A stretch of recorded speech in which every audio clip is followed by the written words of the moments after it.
चलिए तो फिर श्री गणेश किया जाए।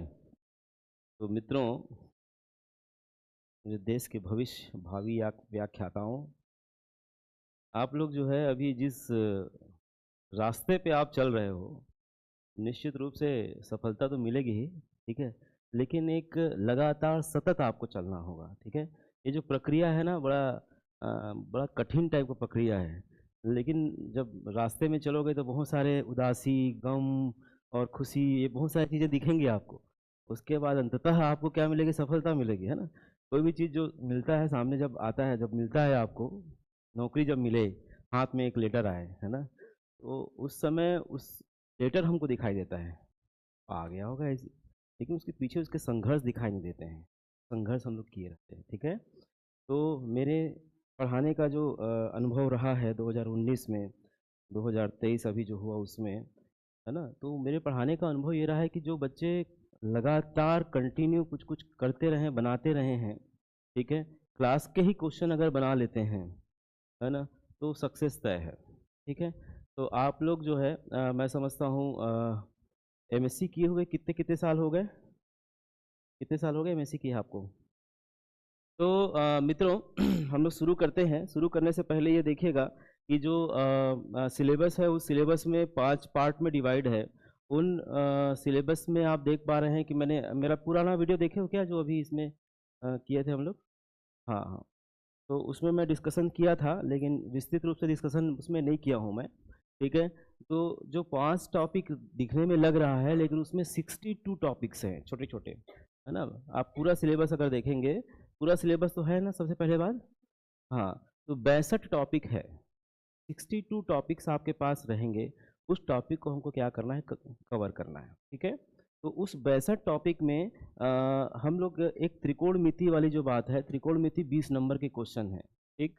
देखो, हमारा टारगेट रहेगा, याद रखिएगा, 60 नंबर का क्वेश्चन लेके आना, 60 नंबर बनाना, ठीक है, मिनिमम ना, 150 में, ठीक है। 150 में मिनिमम हमको 60 चाहिए, ठीक है ना, 60 चाहिए। क्योंकि देखो, 5000 लोग मान लो फॉर्म भरते हैं ना, तो पढ़ने वाले उसमें 1000 ही रहते हैं, ठीक है ना। अधिकांश लोग जो भरते हैं वो वर्ग 3 रहते हैं ऑलरेडी, वर्ग 2 रहते हैं, हो गया तो चले जाएंगे, नहीं हुआ तो ऐसे लोग सक्सेस की संभावना कम रहती है ना। तो इसमें जो आपका कंपटीशन लेवल जो होगा ना, एकदम मतलब कम है। थोड़ा सा भी एफर्ट लगाया, थोड़ा सा भी ना, जूझ गया, वो निकाल लेता है, ठीक है। एक नेहा तिवारी है ना, वो मतलब 11वीं 12वीं उनका ऐसे ही हुआ था, ऐसे ही हुआ था, मतलब उस स्कूल में 11वीं 12वीं के टीचर ही नहीं थे, अपने मन से ही की, ठीक। एक वीडियो शायद लास्ट में, वीडियो में नेहा का नहीं आ पाया था। तो वो 11वीं 12वीं जो अभी मैं पढ़ाने वाला हूँ, है ना, वो 11वीं 12वीं वो पढ़ी ही नहीं थी। उसके बाद बीएससी और एमएससी कर डाली, फिर मेरे पास आई। तो हम लोग 3 महीने उसको दिए, 3 महीने पूरे इस क्लास को दिए, और उस 3 महीने में खेल कर गए। आज लोरमी में व्याख्याता है गणित की, बात समझ में आ रहा है कि नहीं? तो डिपेंड करता है आपके मेहनत पर, ठीक है। तो मैं जो है आज शुरू करने वाला हूँ त्रिकोणमिति, जो 20 नंबर के क्वेश्चन आपके एग्जाम में पूछे जाएंगे, ठीक, ठीक है। अवकलन समाकलन, है ना, इंटीग्रेशन और डिफरेंशिएशन जो है, वो 20 नंबर के क्वेश्चन पूछे जाएंगे। तो 20 और 20 क्या हो जाएंगे? ये 40। फिर उसके बाद प्रायिकता, सांख्यिकी, ये सब चीज़ें हम लोग पढ़ेंगे पूरे। लेकिन हमारा जो तरीका है वो क्या है? सरल से कठिन की तरफ जाना है, ठीक है। कठिन से सरल की तरफ में दिक्कत है, ठीक है। यदि मैं अभी सांख्यिकी चालू कर दूं, इतना बोरिंग लगेगा, अरे यार छोड़ दो भैया, व्याख्याता का नहीं करना, अपने को वर्ग 2 3 देखते हैं, ठीक है। त्रिकोणमिति जाना पहचाना है आपका, है ना। जाना पहचाना मतलब, चलो भाई, ये हम लोग पढ़े हैं बचपन में, है ना, 10वीं कक्षा में sign theta, cos theta, tan theta, ये सब करते आए हुए हैं, मतलब ये यूज टू है, ठीक है। तो इसलिए मैं शुरू करूंगा त्रिकोणमिति। तो त्रिकोणमिति को समझने से पहले मुझे आपको ये समझाना होगा कि ये गणित एक्चुअल में है क्या। जो मैथमेटिक्स हमने जो पढ़ा है, वो मैथमेटिक्स क्या है? मैथमेटिक्स जैसे ही हम गणित हमारे दिमाग में घुसता है, गणित शब्द गूंजता है, तो हमारे दिमाग में एक टेंडेंसी है कि गणित का मतलब ये होगा, बहुत सारे नंबर्स होंगे, जोड़ना होगा, घटाना होगा, गुणा करना होगा, भाग करना होगा। बस इसी में हमारा एक, जैसे गुलाब का फूल कहते हैं ना, तो गुलाब का फूल एकदम आ जाता है उसका इमेज दिमाग में। जैसे हम कहते हैं ना ताजमहल, देखो खट से आपके अंदर में एक ताजमहल दिखना चालू हो गया होगा। तो जो भी शब्द हम कहते हैं उसके पिक्टोरियल रूप हमारे क्या होते हैं, दिमाग में छप जाते हैं। तो वैसे ही गणित जब हम कहते हैं तो उसमें नंबर्स आपको दिखाई देंगे, जोड़ना, घटाना, गुणा करना, कुछ फार्मूले गुनते रहेंगे। तो जो मैथमेटिक्स में नंबर्स की बात हम करते हैं तो नंबर सिस्टम आपको मालूम होना चाहिए। नंबर सिस्टम क्या है? नंबर सिस्टम का मतलब ये है कि जैसे हम काउंट के लिए यूज करते हैं, ठीक है, काउंट के लिए, गिनती के लिए, उसे हम क्या कहते हैं? नेचुरल नंबर कहते हैं। 1 2 3 4 5 एंड सो ऑन, ये क्या हुआ? काउंटिंग के नंबर है, नेचुरल नंबर है, ठीक है। उसके बाद होता है होल नंबर, पूर्ण संख्या। पूर्ण संख्या क्या है? उसमें जीरो को डाल दो आप, तो 0 1 2 3 4 5। जैसे इस कमरे में आप हो, ठीक है, तो हम काउंट कर रहे हैं 1 2 3 4 5। आप सब चले जाएंगे तो वहां पर क्या हुआ? एक एब्सेंट आया, मतलब एक खालीपन आया, उसको मैथमेटिक्स में शून्य कह दिया गया है, ठीक है। क्या कह दिया है? शून्य। अध्यात्म में भी शून्य कहा जाता है। शून्य का मतलब सत्य है अध्यात्म में। शून्य जो जीरो होता है, इसका मतलब क्या हुआ? अध्यात्म की बात अगर हम करें तो जो शून्यता है वह यह शो करता है कि विचार रहित जो मन है, मतलब बोलते हैं ना शून्य में हम चले गए, इसका मतलब यह है कि वो प्रयास कर रहे हैं अपने जितने थॉट्स हैं उसको गायब करने का। थॉट्स को गायब कर दो तो वो ध्यान हो जाता है, थॉट्स बहुत ज़्यादा है तो फिर वो संसार हो जाता है। तो ये शून्यता वाली जो बात, शून्य वाली बात है, वो खालीपन की बात होती है। खालीपन चाहे इस कमरे का खालीपन हो, खालीपन चाहे इस दिमाग का खालीपन हो, ठीक है, थॉट्स के खालीपन हो, है ना। तो जो संत महात्मा जो बोलते हैं ना, वो अपने आप को थॉट्स को जीरो करने का प्रयास करते हैं, जितना ज़्यादा हो सके, कम कम हो सके थॉट्स, ठीक है। तो ये हो गया पूर्ण संख्या।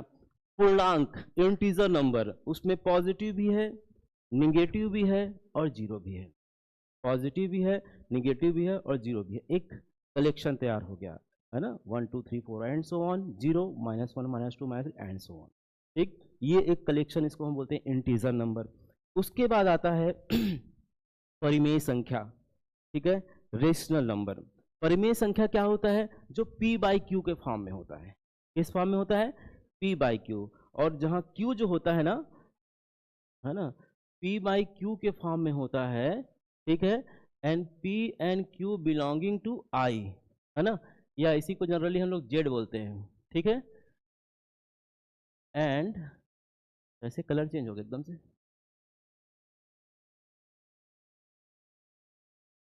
q is not equal to 0, ये कंडीशन हुआ, ठीक है।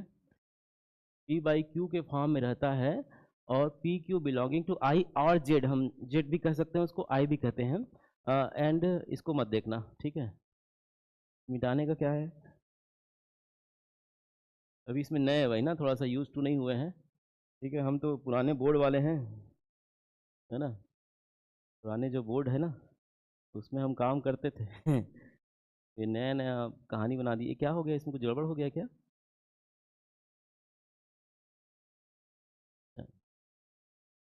हाँ, तो p/q के फॉर्म में p एंड q किसके मेंबर्स हैं? i और या z के, इंटीजर के, हाँ जाइए। और q does not equal to 0, q की वैल्यू शून्य के इक्वल नहीं होने चाहिए, ठीक है। q की वैल्यू, ये नीचे की वैल्यू 0 की इक्वल नहीं होनी चाहिए, ठीक। जैसे 1/2, 3/4, 5/6, ठीक है, -1/2, है ना, ये सब चीज़ें वैलिड हैं, ये सब चीज़ें होंगे, ठीक। लेकिन इसमें जो नंबर्स हैं उसमें नीचे की जो वैल्यू है वो क्या नहीं होनी चाहिए? 0 नहीं होनी चाहिए। तो ये रेशनल नंबर की बात हम लोग करते थे, ठीक है, हम लोग पढ़े हैं, हाँ। उसके बाद आता है इरेशनल नंबर। क्या आता है? Irrational number. इरेशनल नंबर मतलब अपरिमेय संख्या। अपरिमेय संख्या मतलब जो परिमेय नहीं है। परिमेय नहीं है का मतलब थोड़ा समझिएगा, जो अशांत प्रकृति के नंबर होते हैं, ठीक है, नक्सलाइट टाइप के, है ना। नक्सलाइट टाइप के मतलब क्या हुआ? वो कभी शांत ही नहीं है, कभी इस जंगल से कभी उस जंगल से इस जंगल, बस यही काम है उनका, ठीक है ना भाई। अशांत प्रकृति के जो लोग हैं, अशांत प्रकृति के जो नंबर हैं, उसे हम इरेशनल कहते हैं। अशांत की बात यदि हम करते हैं तो वह क्या है? √2। √2 मतलब 1.14, है ना, 1.414, √3 1.732, ये हम 732 एक बार कह देते हैं, बट वो कंटिन्यूसली 732 732 732 732, है ना, 1.414 414 414, मतलब वो कभी खत्म ही नहीं हो रहा है। तो एक बाउंड्री में 3 डिजिट को लेके पॉइंट के बाद हम उसको दे देते हैं भाई इसकी वैल्यू ये है, ठीक है, लेकिन वो कंटिन्यू चलते रहता है, कंटिन्यू सतत अनंत तक वो पॉइंट के बाद चलता रहता है, डिवाइड करते जाओ वही मिलते जाएगा। तो इस प्रकार के वैल्यूज को हम अशांत कहते हैं, और अशांत कहते हैं इसका मतलब क्या हुआ, ये इरेशनल कहलाता है। ये √2, √3, √5, √6, √7, √8, 9 नहीं आएगा, √10 है ना, जिसका एग्जैक्ट हम निकाल सकते हैं, जैसे 4 का हम 2 निकाल सकते हैं, 9 का हम 3 निकाल सकते, ये नहीं आएगा। लेकिन उसके छोड़ करके जितने भी नंबर्स रूट के फॉर्म में दिखाई देते हैं वह अशांत प्रकृति के नंबर कहलाते हैं। ठीक, अभी मैंने नंबर सिस्टम का इतिहास बताया, और इन नंबर सिस्टम को अगर एक कुएं में डाल दो, जितने भी नंबर्स अभी मैंने बोला है, ठीक है, अब हमारे काम की बात आ रही है, ठीक है, जितने भी नंबर्स हमने आपको बताया है उन नंबर्स को एक कुएं में डाल दो और उस कुएं का नामकरण कर दो।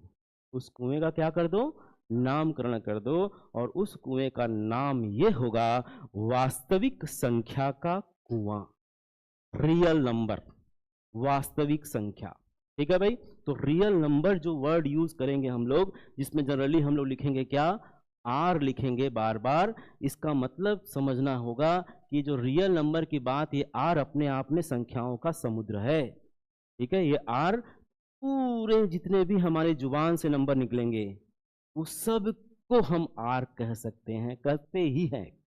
ठीक है ना भाई, जो कुएं का नामकरण की बात करते हैं, जैसे गांव में होता है ना, गांव में हम लोग सब जुड़े हुए हैं कहीं ना कहीं गांव से, तो गांव में जैसे एक कुआं है तो उस कुएं का विशेष नाम रहता है। जैसे हमारे गांव में एक है जिसको बोलते हैं टिन्हा कुआं, है ना, उसका नाम है टिन्हा कुआं। टिन्हा कुआं मतलब उसके बाजू में टीन के कुछ मकान बने हुए थे तो क्या लोग बोलते टिन्हा कुआं।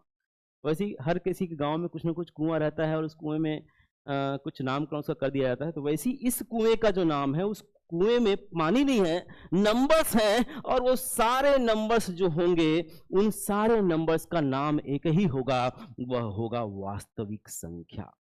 ठीक है, तो वास्तविक संख्या क्या है, आपके जुबान से जो भी चीज निकलेगा, पहली से लेकर 10वीं तक में जो भी नंबर्स आपने पढ़े हैं वो सारे के सारे क्या हो जाएंगे, रियल नंबर कहलाएंगे, वास्तविक संख्या कहलाएंगे।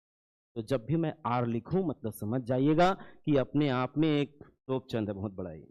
ठीक, ओके, राव सर का टच मिला, नहीं मिला? तो ये जो आर है, आर आपको समझ में आ गया होगा। अब जो आर की बात हम इसलिए किए क्योंकि हम जो अभी आपको पढ़ाने वाले हैं फंक्शन, ठीक है, बोलो सर अब त्रिकोणमिति फंक्शन का क्या काम, तो मैं फंक्शन इसलिए पढ़ाऊंगा क्योंकि त्रिकोणमिति में क्या होता है, sign theta, cos theta, tan theta, ये फंक्शन है ना, त्रिकोणीय फलन है ये। तो इस sign theta, cos theta, tan theta का जो डोमेन और रेंज वाली जो बात आती है वो पहले आपको मैं समझा दूं, तो उसके लिए मैं अब नंबर सिस्टम की बात किया, क्योंकि जब मैं डोमेन रेंज आपको समझा दूंगा ना तो आपको क्लियर हो जाएगा कि भाई इसका यहाँ तक हद है, मतलब साइन थीटा की औकात यहाँ से यहाँ तक है, उसके आगे वो नहीं जा सकता। मैं औकात समझाने की बात कर रहा हूँ, किसकी, sign theta, cos theta, tan theta की, है ना। इसकी औकात क्या है ये बताने के लिए मैं पूरी भूमिका तैयार कर रहा हूँ। मैंने आपको नंबर सिस्टम से ले गया, नंबर सिस्टम से लेकर के आर में लाके पटक दिया। ठीक, अब आर की बात हम करने वाले हैं। अब आर के बाद मैं एक फंक्शन की बात करने वाला हूँ। ठीक है, आर के बाद मैं क्या करने वाला हूँ, फंक्शन की बात कर रहा हूँ। मैं थोड़ा सा 5 मिनट और थोड़ा सा त्रिकोणमिति के बारे में बात कर लेता हूँ। त्रिकोणमिति क्या है, त्रिकोणमिति जैसे ही हम ट्रिग्नोमेट्री की बात करते हैं तो ट्रिग्नन मतलब त्रिभुज की बात होती है, मेटर मतलब उसकी माप, त्रिभुजों की माप के बारे में हम पढ़ने वाले हैं। जो ट्रायंगल होता है उस ट्रायंगल के मेजरमेंट के विषय में हम चर्चा करने वाले हैं। ठीक है, इसके एंगल्स के बारे में, है ना, इसमें क्या क्या चीजें हो सकती हैं वो सब के बारे में हम लोग चर्चा करने वाले हैं। त्रिकोणमिति का शब्द इतना ही हुआ। त्रिकोणमिति 3 ठो कोना होता है जिसको समोसा बोलते हैं, जिसको 3 कोना बोलते हैं, और 3 कोना में जो 3 ठो एंगल होता है उसी एंगल और उसके जो साइड्स हैं, उसके जो भुजा हैं, उसके बारे में ही हम मंजीरा बजाने वाले हैं।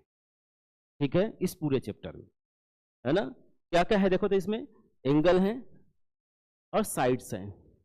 ठीक, 3 भुजा है, 3 कोण है, और इसी 3 भुजा 3 कोण में पूरा त्रिकोणमिति की लीला समाप्त होगी। ठीक है, पिक्चर इसी में होनेगा। ठीक है, पिक्चर में जैसे टाइटल होता है ना, क्या टाइटल होता है, एक आठो नाम बताओ पिक्चर का, एनिमल, है ना। एनिमल नाम से स्पष्ट है कि इसमें पूरा खत्म है कहानी उसका। ठीक है ना, पूरा एनिमल ही है वो, है ना, मतलब नाम से उसके अंदर क्या होगा क्लियर हो जाता है। क्लियर हो रहा है कि नहीं है?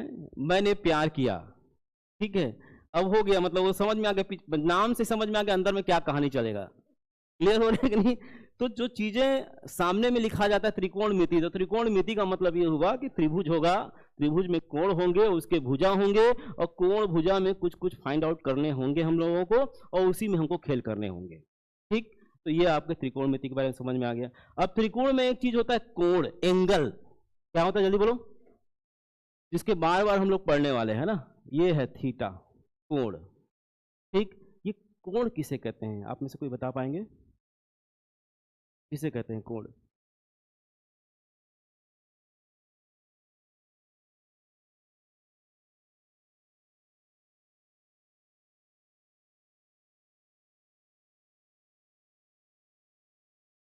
हाँ, सही जा रहे हो। किसी भी रेखाओं के बीच के, अच्छा, ओके, सही जा रहे हो आप।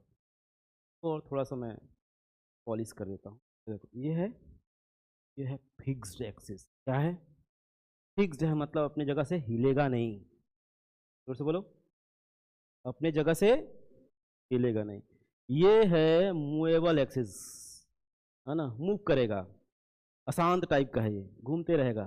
ठीक है ना, इसका मन विचलित है, ये अपना स्थिर कर लिया, ये महात्मा बन गया है, ये नहीं अब नहीं दिलाऊंगा हर को। ठीक, ये अभी चल रहा है संसार में, कभी बीड़ी पिएगा, है ना, कभी गुड़ाखू घसेगा, कुछ भी करेगा ये, कभी चाय पिएगा, ये कुछ कर रहा है। ठीक, तो फिक्स्ड एक्सिस के रिस्पेक्ट में, है ना, स्थिर अक्ष के सापेक्ष गतिशील, इसको हम अक्ष कहेंगे, गतिशील अक्ष, ये मूवमेंट दे रहा है ये पूरा। ठीक है, गतिशील अक्ष के झुकाव को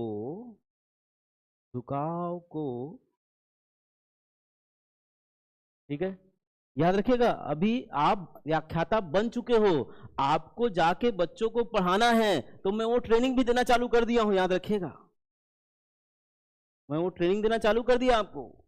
आपको पढ़ाना कैसे है ये ट्रेनिंग दे रहा हूं मैं अभी। अब भाई व्याख्याता कब बन रहे हो, मतलब व्याख्याता बन गया, अब नहीं जाके कुर्सी में बैठा थोड़ी है भाई, वहां पे तो आपको 11वीं बच्चों को पढ़ाना पड़ेगा, वैसे पढ़ाना पड़ेगा कि हाँ हम है शेर ऐसा वाला, है ना, नहीं तो फिर वो इज्जत नहीं करेंगे बच्चे जो है। ठीक है, अपने जीवन काल में मैं लगभग 8 से 9 हजार बच्चों को पढ़ा चुका हूँ कोचिंग में, स्कूल की तो छोड़ो बात, 8 से 9 हजार बच्चों को पढ़ा चुका हूँ, और सारे बच्चे अभी मुझसे कनेक्टेड हैं, सारे बच्चे मुझसे कनेक्टेड हैं, चाहे वो अमेरिका में हो, चाहे लंदन में हो, चाहे दिल्ली में हो, चाहे बॉम्बे में हो। हम लोग फेसबुक और बहुत सारी चीज़ें जो आजकल चलता है उस सब में हम लोग कनेक्टेड हैं, भले बात नहीं होता है, लेकिन कहीं ना कहीं जुड़ाव जब भी मिले तो फिर दुआ सलाम चालू होता है। वो क्यों? वो इसलिए क्योंकि हमने उसके लिए कुछ किया है। ठीक है, तो आप जो है मेहनत उनके लिए करोगे, आप वो काम करेगा। बहुत सारे बच्चे डिप्टी कलेक्टर, डीएसपी, ये सब, मैं तो 11वीं 12वीं ही पढ़ाता था ना, लेकिन वो सब बच्चे अपने दिशा चुन लिए और अच्छे अच्छे पोस्ट पर हैं, हमसे ऊंचे ऊंचे पोस्ट पे हैं। ठीक, तो वो जो बच्चे हैं कभी मिलते हैं तो लगता है कि हम हैं, हमारे प्रतिबिंब उसमें दिखाई दे रहा है। ठीक है, तो आप जिस जॉब को चुनने वाले हो, ये छोटा मोटा जॉब नहीं है, याद रखिएगा। ठीक है, आप निर्माण करने वाले हो एक बाल मन को, आप ऊपर की तरफ ऐसे जगह पे अग्रसर करने वाले हो, अलग अलग मुकाम चुनने वाले हैं, तो उनको दिशा देने के काम आप करने वाले हो। ठीक है, आप केवल नौकरी नहीं पा रहे हो, आप समाज सेवा के ओर अग्रसर कर रहे हो। पैसा कितना मिलेगा आपको? 50,000, 60,000, ठीक है, लेकिन उस जो इज्जत मिलेगा ना वो महत्वपूर्ण रहेगा, है ना। जब बाजार में जा रहे हो, डिप्टी कलेक्टर टोपी पहन के आ रहे हो, आपका पैर छू रहा है, या वो क्या बोलते हैं डीएसपी आ रहा है और पैर छू रहा है, दोस्तों वहाँ पे आपका जो वैल्यू है ना वो बढ़ेगा। ठीक है, तो वो आपके लिए बहुत महत्वपूर्ण चीज़ होगा। तो जिस जिस चीज़ों को आप चुनने के लिए आए हो ना, व्याख्याता बनने के लिए आए हो, तो केवल व्याख्याता व्यावसायिक दृष्टि से इसको मत देखिएगा, ये सामाजिक दृष्टि से समाज की कुछ देने जा रहे हो आप। तो ऐसा पढ़ाना बच्चों को कि मतलब मज़ा आ जाए, उनको पढ़ने का ललक बढ़े। अब ये नहीं कि अब हाँ हो गए, अब अब एक काम करता है तो मिल गई स्टेपनी हमको, है ना। जैसे होता है ना स्कूटर में पीछे स्टेपनी पंचर हो गया तो उसको उठा के लगा दिए, तो इसे यहाँ भी स्टेपनी मिल गया है। अब एक काम करते हैं, पीएससी की तैयारी करेंगे। हाँ चलो भाई, एक एप्लीकेशन लिख दो, 6 महीना गायब। यहाँ आके ज्वाइन कर लिए और उसके बाद दिलाए पड़े हैं। ठीक है, बच्चा वहाँ कहाँ है गुरुजी रे? वो पता नहीं सर, आए 2 दिन बाद वो कब गायब हो गए। ऐसा नहीं होना चाहिए। ठीक है, जब आप ज्वाइन करना चाह रहे हो तो अच्छे से करो। और याद रखिएगा, मैं अनुभव है, 20 साल का अनुभव है। ठीक है, मेरा उम्र है 40 साल, मैं 20 साल से पढ़ाना चालू कर रहा हूँ, किया हूँ। तो जब 20 साल का था तब से पढ़ाना चालू किया हूँ।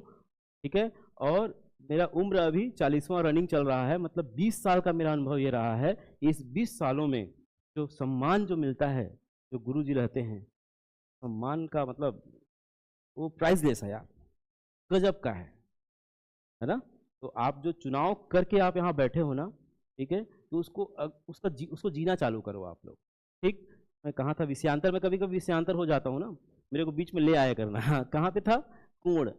अभी भी मैंने कोण की परिभाषा लिखाया, स्थिर अक्ष के सापेक्ष गतिशील अक्ष के जो झुकाव है, उसी झुकाव को हम क्या कहते हैं, कोण कहते हैं। अब देखो ये जैसे है ना, ये ओवरलैप कर लिया एक दूसरे को, मतलब ये 0 डिग्री की बात हो गई। अब धीरे धीरे धीरे धीरे मूवमेंट करेगा ये, है ना, ये ऐसा 45 डिग्री, फिर ये 90 डिग्री। क्लियर हो रहा है? तो ये इसके साथ साथ आप देखो ये भी मूवमेंट हो रहा है, ये एक ऐसा कुछ बन रहा है यहाँ पर, देखो ऐसा बन रहा है ना। गणितीय भाषा में इसे हम चाप कहते हैं। क्या कहते हैं, जल्दी बोलो। ये जो है उसको हम बोलते हैं चाप, जोर से बोलो। और ये जो होता है उसको हम क्या कहते हैं, कोण कहते हैं। क्या कहते हैं? और ये जो है ना सेंटर है, ये क्या है, सेंटर है। तो सेंटर से इसका जो डिस्टेंस होगा ना, इसे हम बोलेंगे रेडियस। क्या बोलेंगे? त्रिज्या। ठीक है, तो त्रिभुज की बात हम अगर करते हैं, जैसे ये मूवेबल एक्सिस है ना, ये ऐसा मूवमेंट करते रहेगा, और ये फिक्स्ड एक्सिस है और ये मूवेबल एक्सिस है। तो ये जो एंगल है इसी को हम, ये झुकाव इसी को हम क्या कहेंगे, थीटा कहेंगे। और ये जो है ना, ये जो ये दिख रहा है आपको, ये इसे हम क्या कहेंगे, चाप कहेंगे। और इसको हम क्या कहेंगे, त्रिज्या कहेंगे। ठीक है, ठीक। और ये क्या कहलाता है आपका, कोण।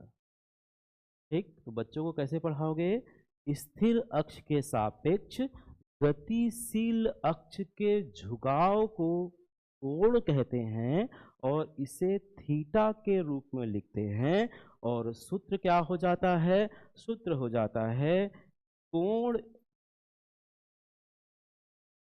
चाप बटे त्रिज्या। कोण बराबर क्या होता है, चाप बटे त्रिज्या। एंगल है ना, एंगल इज इक्वल टू, उस जनरली सी बोल देते हैं, C/R। इस प्रकार से ये एक फार्मूला जो है जनरेट होता है। तो कोण बराबर चाप बटे त्रिज्या। ठीक, 2019 के क्वेश्चन में इससे एक क्वेश्चन बना था। ठीक है, 2019 के क्वेश्चन पेपर निकाल कर देखिएगा, उसमें एक क्वेश्चन इस कॉन्सेप्ट से बना था। ठीक है, तो हर दिन कुछ ना कुछ नया चीज़ सीखने को मिलेगा। और उसमें जो कोण बराबर जो चाप बटे त्रिज्या की जो मैं बात कर रहा हूँ, तो ये जो है इस कॉन्सेप्ट से, अभी जो कॉन्सेप्ट बताया, इस कॉन्सेप्ट से जो क्वेश्चन आए थे, घड़ी वाले क्वेश्चंस आए थे, उसका सॉल्यूशन जो है मतलब मिनटों में, 30 सेकंड में ही आप उसको देख करके बना सकते थे, लेकिन उसमें भी लोग नहीं बना पाए हैं। ठीक है, तो ये आपको देखना पड़ेगा। इसकी जो माप होते हैं ना, वो रेडियन में लिया जाता है। क्या लिया जाता है, रेडियन में। देखो कोणों को मापने के तरीके होते हैं, एक तो डिग्री बोलते हैं, अंश बोलते हैं, और उसके बाद रेडियन बोलते हैं। तो अंश और रेडियन, ठीक है, तो अंश और रेडियन की बात मैं भी कर लेता हूँ, आपको मैं समझाने में सफल हो गया कोण क्या होता है। देखो एक बात याद रखना, पढ़ो ऐसे कि दूसरों को पढ़ा सको। ठीक है, पढ़ो ऐसे कि दूसरों को पढ़ा सको। यदि ऐसा नहीं हो रहा है तो दो ही चीज़ें हो सकती है, पढ़ाने वाले में प्रॉब्लम है या पढ़ने वाले में प्रॉब्लम, तीसरा कुछ नहीं होगा। ठीक है, पढ़ाने वाले में प्रॉब्लम हो सकता है या पढ़ने वाले में प्रॉब्लम हो सकता है, बीच का तीसरा कोई रास्ता नहीं है। तो एक टैगलाइन है, पढ़ो ऐसे कि दूसरों को पढ़ा सको। ठीक है, यदि आप इस क्लास से नीचे अगर आप जा रहे हैं सीढ़ी में और अचानक पटेल सर आए, बता कोड का। तो ऐसे हड़बड़ाने, हे सर सुनो कोड ये है, ऐसा है, 2 ठो पेन लेना है देख। मतलब उसको पूरा ना कोड को मतलब पूरा समझा के भेजना है सामने वाले को, एकदम बुद्धि को उसका खा के, ये देखिए एक कोड होता है, अब बोल, अब उसको समझा तू बता। समझ में आ रहा है कि नहीं? तो जो भी चीज़ें हैं वो एक सिस्टमेटिक वे पे आप लोग लीजिएगा और कोशिश करिएगा कि ज़्यादा से ज़्यादा गेन कर सकें। ठीक है, मैं समझ सकता हूँ 12th किए हुए आपको बहुत दिन हो गया है, बहुत दिन हो गया है। ठीक है, उसके कुछ कुछ चीज़ें आप अब आपको रिकॉल कर रहे हैं, अभी आप 11th क्लास में पहुँच गए हैं, मैं समझता हूँ। जो 11वीं कक्षा में जो आप बैठे थे ना पहला दिन, 10वीं कक्षा पास हुए, है ना, 70% रहे, 85%, ठीक हमारा आया था ऐसी कुछ, है ना। अब जाए भाई 11वीं क्लास में मल्टीपर्पज स्कूल में, अब देखे तो ये पूरा गीता कुरान टाइप का, हाँ मोटा मोटा बुक, उस समय हमारा एकदम हुआ था ना, जैसे अभी चौड़ा है ना देखो, उस समय क्या होता था, इसका साइज कम हुआ करता था, ये इतना मोटा दिखे, इतना इतना, फिजिक्स केमिस्ट्री मैथ्स देख के ही बेहोश हो गए थे अपन। मतलब वो तो एक हफ्ता हम समझ ही नहीं आता कि हम क्या करें। अब दोस्ती यारी के चक्कर में ले लिए थे मैथ्स, तो वो जो वो बड़ी बड़ी मोटी मोटी बुक जो है ना वो देख करके हम चकरा गए थे। धीरे धीरे से कुछ लोग समझाए, एक काम करना ट्यूशन चल देना भाई, है ना। तो हाँ ट्यूशन जाके देखे तो वहाँ पे ऐसे कुछ कुछ गुरुजी मिल गए जो अच्छे समझाना चालू किए, तब इंटरेस्ट आया। उस समय गुरुजी ठीक नहीं मिलते तो फिर नमस्ते है। ठीक है, आपको बता दूं गणित में 7वीं में 100 में 4 नंबर पाया था। ये जो काया खड़े हैं ना यहाँ पे, 7वीं कक्षा में गणित में 100 में कितने नंबर, सप्लीमेंट्री आया था मैं, और हिंदी में। ठीक है, 2 ठो पेपर में मैं सप्लीमेंट्री आया था, है ना। अब उस सप्लीमेंट्री में 100 में 4 नंबर अगर नहीं पाता तो आज मैं यहाँ नहीं होता। तो 100 में जो 4 नंबर पाया था तो घर वाले, आस पड़ोस, जो कुटाई मतलब शब्दों से, 4 नंबर करता क्या है, वो जो पड़ा ना दिमाग में प्रेशर, अरे नहीं यार अभी इसमें कुछ करना है। एक बीज तैयार हुआ और गणित के क्षेत्र में अपन नाम रोशन करना चालू कर दिए। ठीक है, तो कुल मिला के जो भी घटनाएं आपके साथ जीवन में घटती है ना वो शुभ होता है, इस बात को याद रखिएगा। ठीक है, चाहे अच्छी हो चाहे बुरी हो। शुरू में लगेगा अरे यार मेरे साथ बहुत गलत हो गया, उस समय लगता था अरे 100 में 4 यार, मतलब इतना गया बीता हूँ मैं, है ना। लेकिन नहीं, जब तक वो नहीं आता तो आज मैं नहीं होता। एमएससी के यहाँ मोटा मोटा बुक नहीं पढ़ता मैं। ठीक, 100 में 4 नंबर पाने वाला बच्चा या तो वो सीधा सीधा आर्ट्स की तरफ, है ना, इतिहास रचते रहता। है, मुगल काल, ये काल वो काल चलते रहता।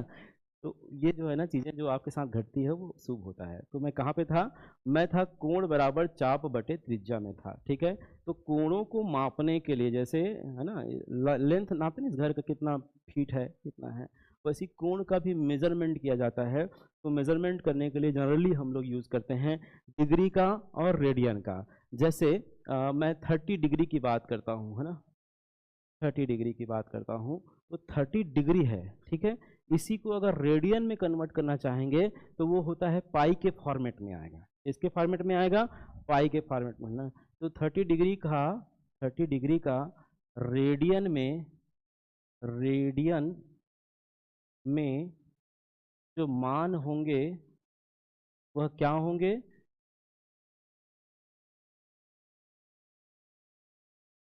एक फार्मूला जनरेट हो गया ना इसमें कि अगर डिग्री को रेडियन में कन्वर्ट करना है, परिवर्तित करना है, तो उस डिग्री में पाई बटे 180 का मल्टीप्लाई कर दीजिए। ठीक, तो क्या हो जाएगा भाई देखो तो,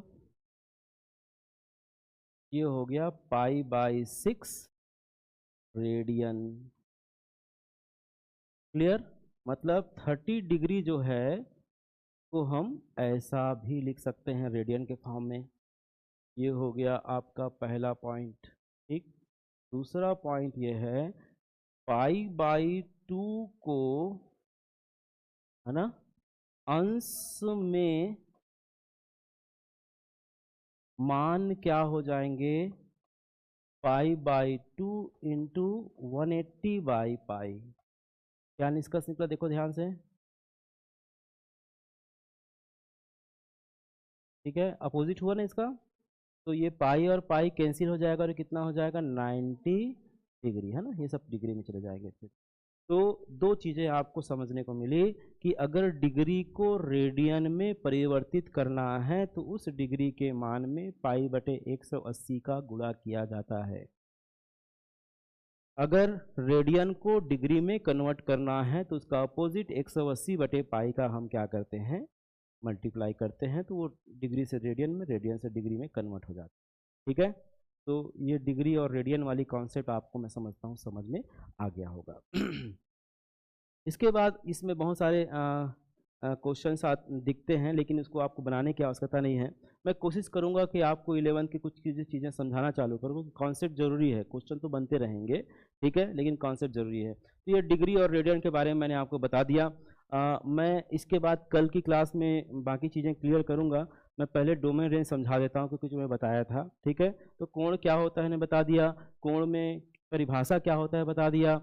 अब उसमें चूंकि त्रिकोणमिति पढ़ रहे हैं तो त्रिकोणमिति में बार बार sine theta, cos theta, tan theta, ये सब चीज़ें हम लोग पढ़ेंगे, तो उसकी औकात क्या क्या है ये पहले बताना जरूरी है, ठीक है। उसके बाद फिर हम क्वेश्चंस लेंगे, बहुत सारे क्वेश्चंस है इसमें, है ना। तो जो sine theta, cos theta, tan theta, sec, cot और कॉसेक, ये जो 6 जो चीज़ें हैं, है ना, 3 और 3 उसका अपोजिट, ठीक है। ये 6 बांगड़ुओं को ही हमको क्या करना है, नचवाना है इसमें त्रिकोणमिति में, ठीक है। अब ये देखिए, अब मैं उसको समझाने के लिए आपको फंक्शन समझा रहा हूँ। हालांकि फंक्शन एक अपने आप में टॉपिक है, ठीक है, लेकिन मुझे एक बार थोड़ा सा फंक्शन को रिकॉल कर देता हूँ। उसके बाद मैं उसके डोमेन क्या होते समझा देता हूँ, रेंज क्या होते समझाता हूँ। याद रखिएगा, ये डोमेन और रेंज से क्वेश्चन बनते हैं ना, डोमेन और रेंज से क्वेश्चन बनते हैं। ये अभी जो बताया हूँ इससे क्या क्वेश्चन, किस टाइप के क्वेश्चन आते हैं, ये भी मैं आखिरी में बता दूंगा आपको, पहले से समझा देता हूँ। तो डोमेन और रेंज से क्वेश्चन बनते हैं, फंक्शंस में वो जो डोमेन रेंज ही आता है। और अभी ये जो कोण बराबर 4 बटे त्रिज्या बताया, जिसमें घड़ी की सुई वाले कुछ क्वेश्चंस आते हैं, है ना, घड़ी अगर 4:20 में है तो क्या एंगल बनेगा, इस टाइप के क्वेश्चन आपके एग्जाम में आया था, ठीक है। ये इसी कॉन्सेप्ट पे आधारित है। क्लियर हो रहा है? तो मैं क्या है अभी त्रिकोण वो पढ़ा लेता हूँ, उसके बाद फिर इसमें से क्वेश्चंस लूंगा, ठीक। अब बात करते हैं, जब आप फंक्शन पढ़े होगे, आप कक्षा 11वीं में, है ना, फंक्शन पढ़े होगे, फलन जिसको बोलते हैं, फलन क्या होता है।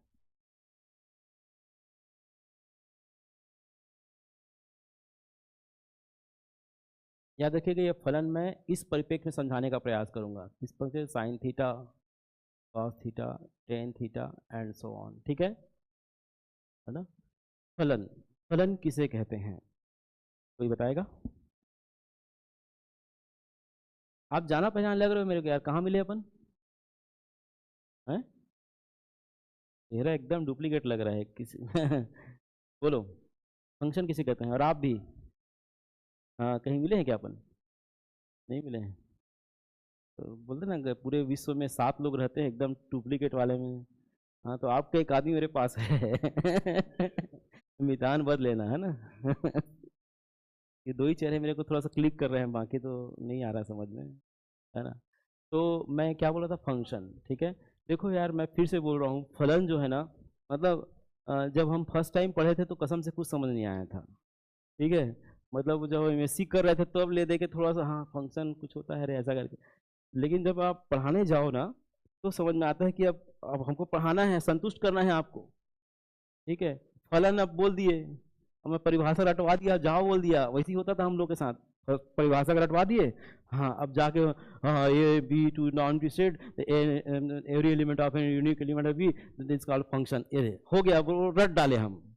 लेकिन उसके मर्म को समझना होगा, फंक्शन के मर्म को समझना होगा, ठीक है। अभी जो 10 मिनट में समझाने वाला हूं, याद रखिएगा, ये फलन को इस जीवन में नहीं भूलोगे, इसकी गारंटी ये योगेश पांडे लेता है, ठीक है। फलन की परिभाषा को इस जीवन में नहीं भूलोगे, नींद में भी कोई बता फलन का आते हाथ ले ऐसा शुरू करोगे आप, ठीक। तो फंक्शन क्या होता है, फंक्शन का मतलब ये है कि ए और बी 2 अरिक्त समुच्चय है, 2 ठो डब्बा है। कौन बज रहा है, ये बज रहा है क्या ए और बी 2 अरिक्त समुच्चय है ना, A and B be the 2 non empty set, ठीक है। ए और बी 2 अरिक्त समुच्चय है, तब एक नियम f को हम फलन कहेंगे, यदि ए के प्रत्येक अवयव के लिए, ए के प्रत्येक अवयव के लिए बी में हमें अद्वितीय अवयव प्राप्त होता हो। ठीक है, अद्वितीय अवयव प्राप्त होता हो, इसे y बराबर fx के रूप में लिखते हैं। ठीक है ना, क्लियर हो रहा है?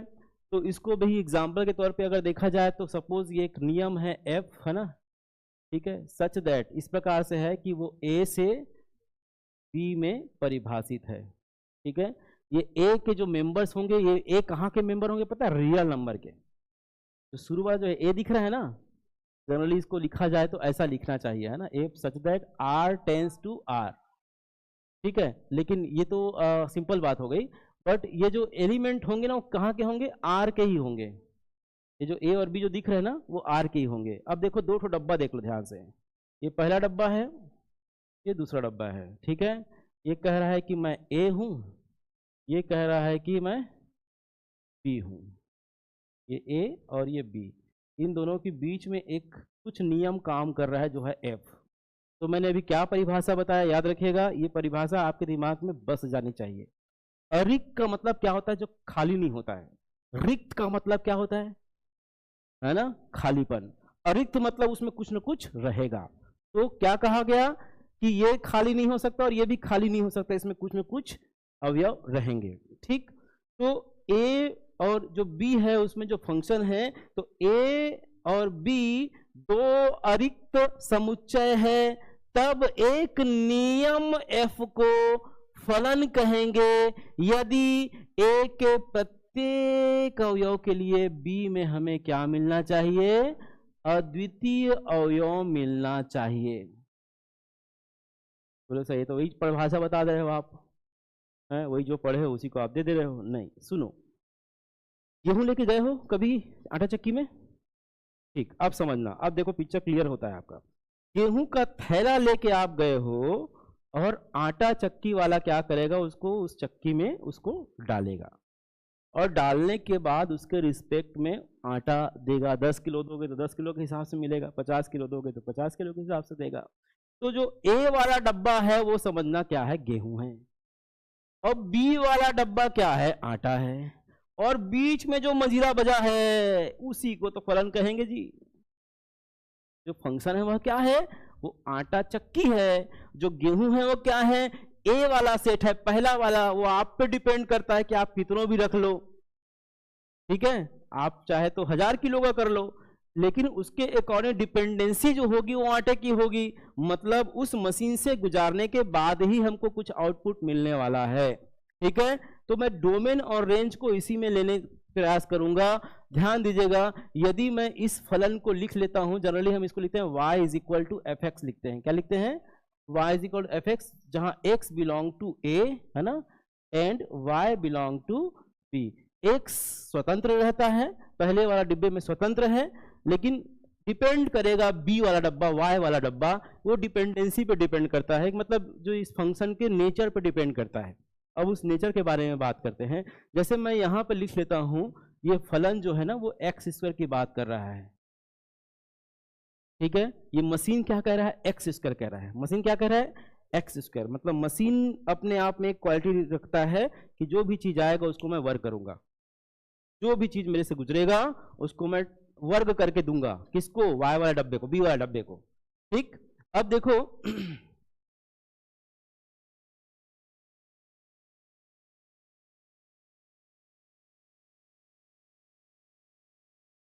तो बड़ा गोला क्यों हो जाता है?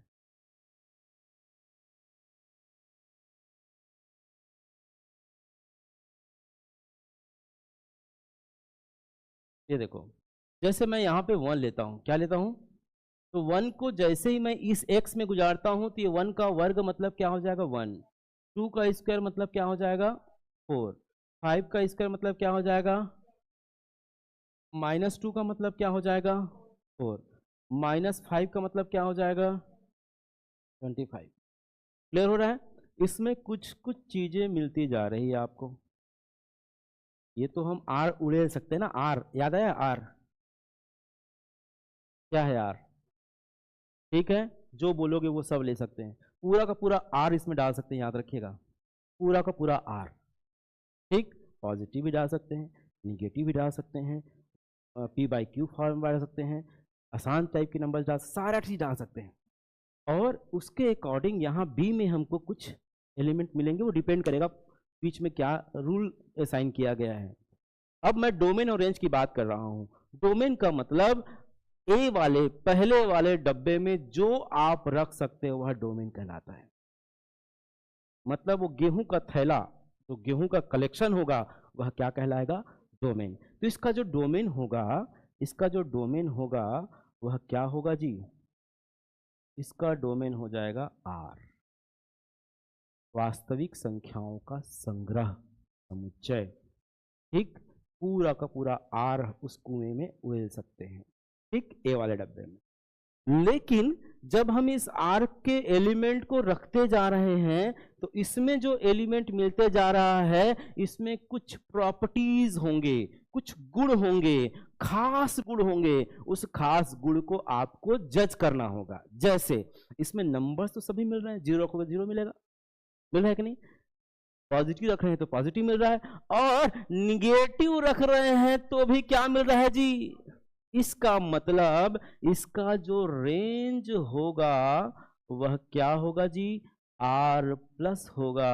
आर प्लस का मतलब धनात्मक वास्तविक संख्याओं का समुच्चय।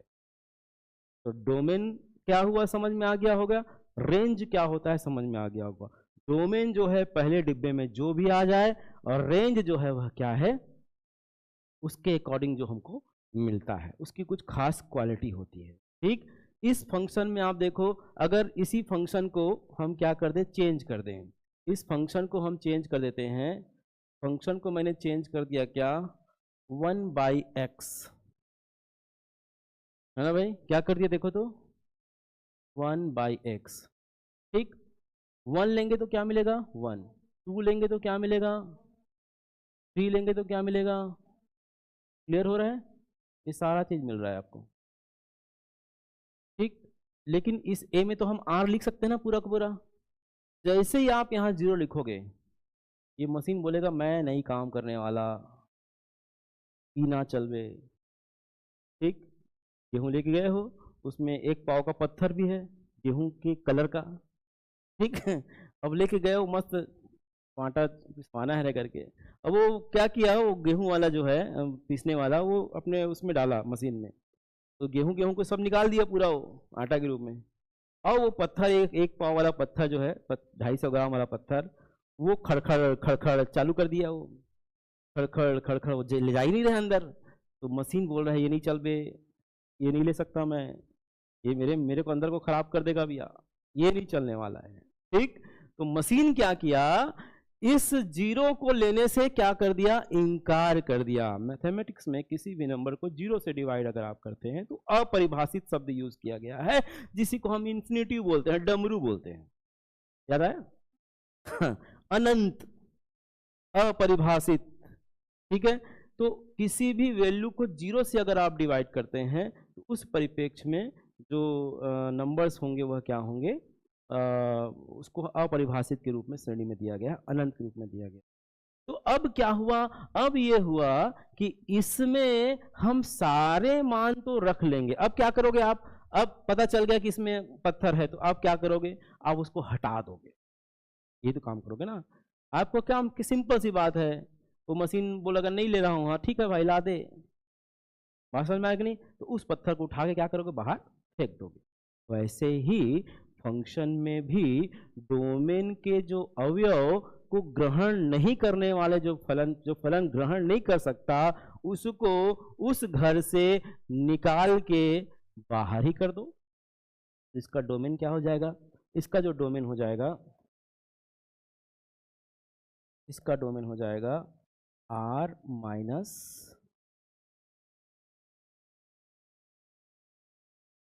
अब इसी माइनस को समझाने के लिए पूरा मैं व्यू रचना रचा हूँ, क्योंकि अब साइन कॉस का डोमेन रेंज बताऊंगा ना, तो माइनस करते जाऊंगा मैं। तो आप पूछोगे माइनस का वाला लिखे सर, तो उससे पहले ये मैं पहले ही बिल्ली मार लो, ताकि म्यांग म्यांग हो ही नहीं चाहिए। बात समझ कि नहीं?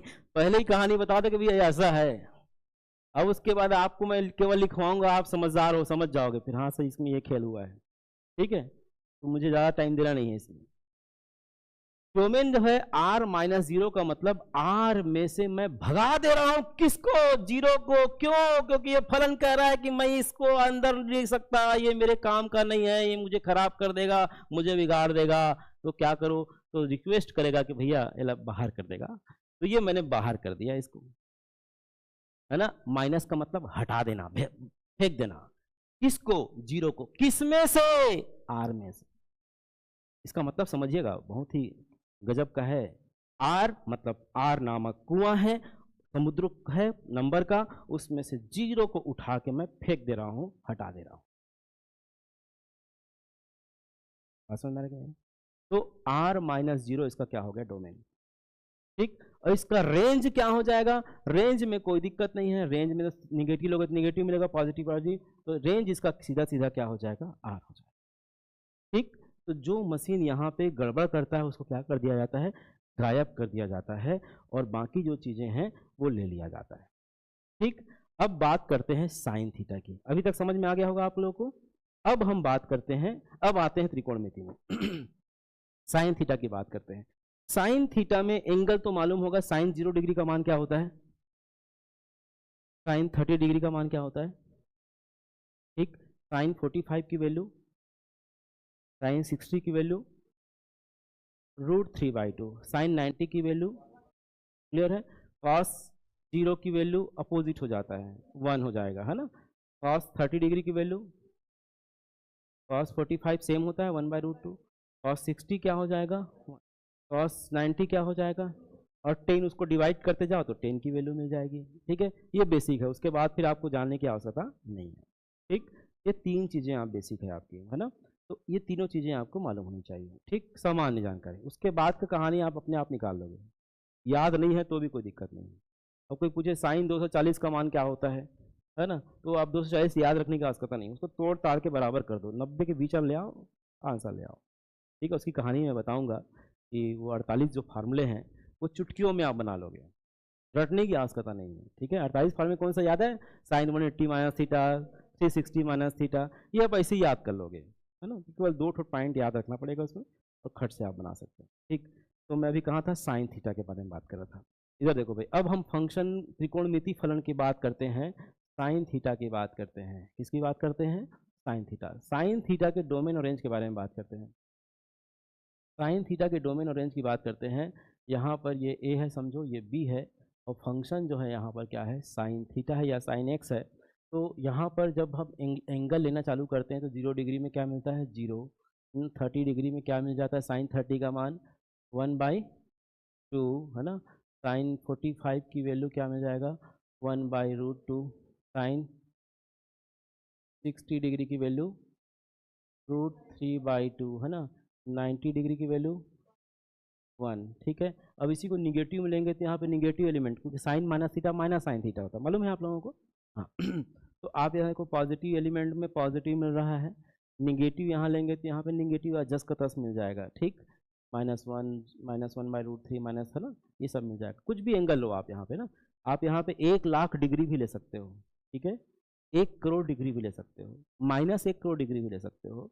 बस उसको क्या करना पड़ेगा? 1 करोड़ को 360 बार, 360 को कितने बार घुमाना है वो आप देख लेना, और उसके करीब करीब कौन पहुंच रहा है वही एंगल आपका काम का होगा। ठीक है, तो इसमें मैं पूरा का पूरा क्या उड़ेल सकता हूं जी? आर। पहले वाले डब्बे में क्या उड़ेल सकता हूं? आर, है ना भाई। -1 डिग्री भी तो होगा, 1.0 डिग्री भी तो होगा, होगा। ये तो हमने गणितीय रूप को सॉल्व करने के लिए क्वेश्चन को ये हमने एक तैयार कर लिया। 0 डिग्री, 30 डिग्री, 45 डिग्री, ये सब हम लोग यूज करते हैं। लेकिन 15 डिग्री भी तो होगा, 1 डिग्री भी तो होगा, 2 डिग्री, उसकी भी तो कुछ वैल्यू होंगे, नहीं होंगे?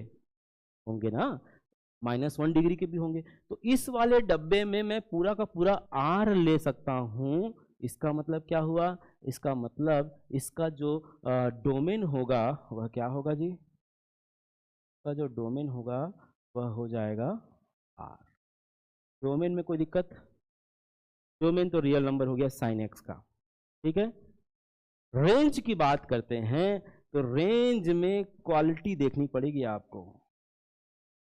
रेंज में क्या क्वालिटी है, इसमें नंबर्स तो बहुत सारे दिखेंगे आपको, बार बार वही नंबर्स रिपीट होते जाएंगे, बहुत सारी चीज़ें होंगी, लेकिन एक खास बात होगी इसमें, और वो खास बात क्या है कि यह मैक्सिमम जो है 1 और मिनिमम -1 की तरफ होगा। यहाँ पे 1 करोड़ डिग्री लो, 2 करोड़ डिग्री लो, लेकिन रिजल्ट उसका अधिकतम कहाँ तक और न्यूनतम कहाँ तक, मतलब साइन थीटा की जो औकात है वो अधिकतम 1 है और न्यूनतम -1, और उसके बीच के एलिमेंट है। ठीक है, ये इंटरवल ध्यान से देखिएगा, इसको बोलते हैं क्लोज इंटरवल। इसका मतलब, इसको अगर आप भाषा में देखें, संख्या रेखा में देखें, तो ये है -1 और ये है +1, तो -1 और +1, ठीक, और इसके बीच के सारे एलिमेंट असंख्य नंबर, याद रखिएगा ना, इसमें ऐसा नहीं है कि 2 ही ठो नंबर है, अनंत नंबर है, अनंत, समझ में आया कि नहीं, अनंत नंबर है, 0.000000000000 लास्ट में समझ में आ रहा है कि नहीं आ रहा है, वो भी इसके भीतर आएगा। क्लियर हो रहा है कि नहीं? तो ऐसा लग रहा है कि 2 ही तो मान है इसका, रे नहीं, देखन में छोटे लगे घाव करे, वो है छोटा सा -1 इसका जो रेंज है, लेकिन इसके बीच के पूरे खेल आपको देखने पड़ेंगे, पूरे खेल देखने पड़ेंगे, बहुत सारे नंबर है इसमें, अनंत नंबर हैं। सोचो यहाँ पे जो डालोगे उसके लिए यहाँ पे वैल्यू रहेगा, लेकिन वैल्यू क्या होगा, अधिकतम 1, न्यूनतम -1, और उसके बीच के सारे एलिमेंट होंगे। 2 नहीं आएगा, 3 नहीं आएगा, 1.1 नहीं आएगा, क्लियर है कि नहीं? इसके बीच में ही रहेगा, ये कहीं पर भी भागेगा नहीं, इसकी औकात यहीं तक है, 1 से -1। क्लियर? तो इसका जो डोमेन और रेंज आपको समझ में आ गया होगा, किसका, साइन थीटा का। तो यहाँ पर कवर हो रहा है ना, साइन थीटा का जो डोमेन होता है और जो रेंज होता है वो आपको समझ में आ गया होगा। तो रेंज लिख देता हूँ मैं, है ना, डोमेन इसका होगा r और रेंज हो जाएगा -1 और 1। ठीक, ये एग्ज़ाम में आ सकता है, ठीक है, डोमेन और रेंज देखना। शुरू के साइन कॉस थीटा का तो ऐसी है, जब वो सेक और कॉसेक उसमें आओगे ना, तो उसके सीधे सीधे क्वेश्चन बनेंगे, आपको किसी को याद नहीं रहता है, बिल्कुल शामिल है। देखो, जो इंटरवल होते हैं ना, उस इंटरवल को ध्यान से देखना। ये जो इंटरवल होता है, जैसे मैं ऐसा कह रहा हूँ, ठीक है ना, आर रामलाल एंड श्यामलाल, इसका मतलब क्या हुआ कि राम भी शामिल है, श्याम भी शामिल है, और उसके बीच में जो भी लड़कू पेचकू वो सब आ जाएंगे। क्लियर हो रहा है कि नहीं? हाँ, अब अगर मैं इसको ऐसा कह दूं, ये आर और ये एस, तो आर जो है ना वो पिक्चर से गायब हो गया है, खाली है, मतलब पिक्चर से गायब हो गया है। एस जो है ना वो है पिक्चर में, मतलब कुछ मंजीरा बजा सकता है, पूरा बज जाएगा, ये नहीं बजा सकता, इसका मंजीरा छीन लिया गया है। ठीक है, और इसको अगर ऐसा कह दें आर एस, तो ये जो है आर जो है ना, ये आर जो है शामिल है, शामिल है मतलब रहेगा, लेकिन एस नहीं रह पाएगा। ठीक, और इसकी बात अगर करते हैं आर और एस की, इसका मतलब ना आर शामिल है ना एस शामिल है, इसके बीच के सारे मेंबर शामिल रहेंगे। ठीक है, तो ये इंटरवल की बातें हैं, है ना, अंतराल की बातें हैं, कि अंतराल में हम जब कोई भी जब अंतराल की बात हम करते हैं, तो उसमें कौन शामिल है कौन शामिल नहीं है वो डिसाइड करता है उसका ब्रैकेट। ठीक है, ये क्लोज ब्रैकेट हो गया, ये ओपन ब्रैकेट हो गया। ठीक है, ये semi open, semi close, clear हो रहा है? तो ये इसको भी आपको समझना होगा, है ना, है छोटी छोटी चीज़ें, बहुत बड़ी चीज़ नहीं है, याद रखिएगा। मैथमेटिक्स पे सारी चीज़ें बहुत छोटी है, कब जब समझ में आता है, और वही जो छोटी चीज़ है ना, अगर समझ में नहीं आया तो पहाड़ बन जाता है। ठीक है, तो बार बार मैं कहता हूँ, mathematics by practice, without practice no mathematics. आप प्रैक्टिस करेंगे तो बनेगा सब। तो मैं कहाँ था, साइन थीटा के मान के बारे में बात कर रहा था। अब ये साइन थीटा के जो डोमेन और रेंज आपको समझ में आ गया होगा। हम बात करते हैं कॉस थीटा की, कॉस थीटा की बात करते हैं। कॉस थीटा क्या है? कॉस थीटा में भी वही कहानी है, वही अपोजिट हुआ। तो कॉस थीटा में आप देख पा रहे हैं कि सारा चीज़ें अपोजिट हो जाएगा, 0 की जगह पे यहाँ पे 1 आ जाएगा, है ना। आगे बढ़ा दूँ क्या इसको? ये मिट जाएगा, बड़ा दिक्कत है, ठीक है। यहाँ पर कॉस थीटा की बात करते हैं, तो कॉस थीटा में भी आप ज़्यादा इसमें दिमाग नहीं लगाते हैं, 0 का 1 डिग्री हो जाएगा, है ना। 30 का क्या हो जाएगा? √3/2, ठीक है, एंड सो ऑन, ठीक है ना। निगेटिव पॉजिटिव जीरो सब आते हैं उसमें, ठीक। अब ये देखिए कि इसमें भी आप इसका डोमेन आप देखेंगे तो R होगा, और इसका जो रेंज देखेंगे तो मैक्सिमम ये 1 तक जाएगा और मिनिमम क्या होगा? -1 तक जाएगा। मैक्सिमम 1 तक जाएगा और मिनिमम -1 तक जाएगा। बात समझ में नहीं आ रहा है? 1 और -1, 1 और -1, ठीक। तो ये जो इसका डोमेन जो है, तो यहाँ पर डोमेन R हो गया और रेंज इसका भी क्या हुआ? -1 और 1, ठीक। अब इसे क्वेश्चन कैसे आते हैं मैं आपको बताऊंगा आपको, है ना, जो एग्जाम में आया हुआ है। तो ये डोमेन और रेंज हो गया। टेन के लिए भी आप देखेंगे, टेन थीटा के मान में आप देखो, टेन में क्या हो जाता है? अनंत आ जाता है। टेन 90 का मान क्या होता है? जोर से बोलो, ठीक है। और टेन -90 की वैल्यू क्या हो जाएगी? -∞। टेन माइनस थीटा -10 थीटा होता है। हालांकि बहुत सारे नंबर में माइनस आएगा कहीं ना कहीं एक सर्कल में, लेकिन टेन माइनस थीटा की बात करते हैं तो -10 थीटा होता है। तो -10 -90 की वैल्यू अगर रखते हैं तो -1090 आएगा, और -1090 मतलब -∞ आएगा। तो अब इसमें आपको ज़्यादा दिमाग लगाने की आवश्यकता नहीं है टेन वाले में। क्या कि भाई टेन में जब हम टेन की बात करते हैं तो यहाँ पे कुछ भी रखो आप, जैसे ही 90 रखते हो तो ये क्या हो जाता है?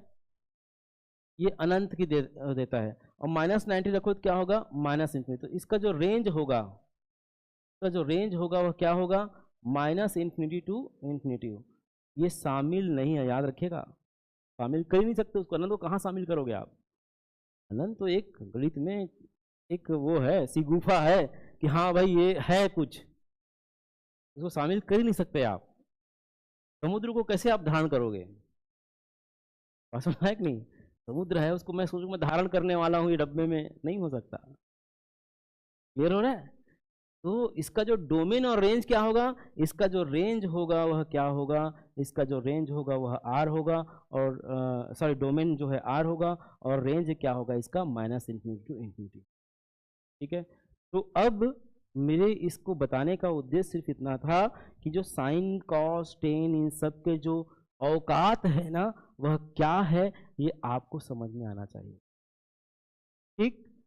कहीं पर भी अगर आपको लिखा है साइन थीटा बराबर 2, ठीक, संभव है, असंभव है ना, 4 ठो ऑप्शन दिया है, ठीक। अब साइन थीटा बराबर 2 लिखाया है और ऑप्शन में आपको संभव है, असंभव है, इस टाइप का कुछ दिया हुआ है। जब तक ये कॉन्सेप्ट आपके पास नहीं रहेगा कि साइन थीटा का औकात ही एक है ये औकात से ज्यादा बात कर रहा है, हो ही नहीं सकता, तो टिक कैसे लगाओगे आप? बात समझ में आया कि नहीं रहे? अगर आप नहीं पढ़े हो, तुक्का वाले में कोई भी लगा दो, साइन थीटा 2 होता है, हाँ होता है, चलो टिक लगा देते हैं, ठीक है। तो साइन थीटा का मान 1 या 1 से कम अगर दिया हो तो संभव है, 1 के बाद या -1 से इधर -2 ये संभव नहीं है। तो ये चीजें आपको क्या करनी पड़ेगी? जज करनी पड़ेगी, ठीक। कॉस थीटा की बात हम ऐसी करते हैं, जैसे मैं टेन थीटा की वैल्यू 1 करोड़ कह दिया ना, टेन थीटा बराबर 1 करोड़, ऑप्शन है, संभव है, असंभव है, क्या है, कैसा है? संभव है भैया, वो अनंत को ग्रहण करने का प्रयास कर रहा था, 1 करोड़ तो कर ही सकता है। क्लियर हो रहा है कि नहीं? तो माइनस अनंत और अनंत के बीच में असंख्य करोड़ों अरबों संख्य नंबर होंगे, वो सब की वैल्यू को 10 क्या करेगा जी? ग्रहण करेगा, ठीक है। तो मैं एक चार्ट आपको लिखवा दे रहा हूं, उस चार्ट को आप जब तक एग्जाम है कम से कम तब तक तो आप याद रखना, ठीक। चलिए नोट करिए। प्लस करूं क्या?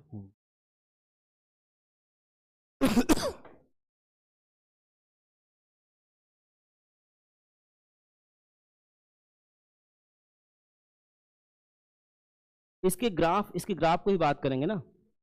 हाँ, अदिति का मतलब यूनिक, यूनिक का मतलब थोड़ा समझिएगा, जैसे अभी मैं कहा ना जैसे ये मान लो फलन जो है यहाँ पर 1 हो गया या अचर फलन हो गए, ठीक।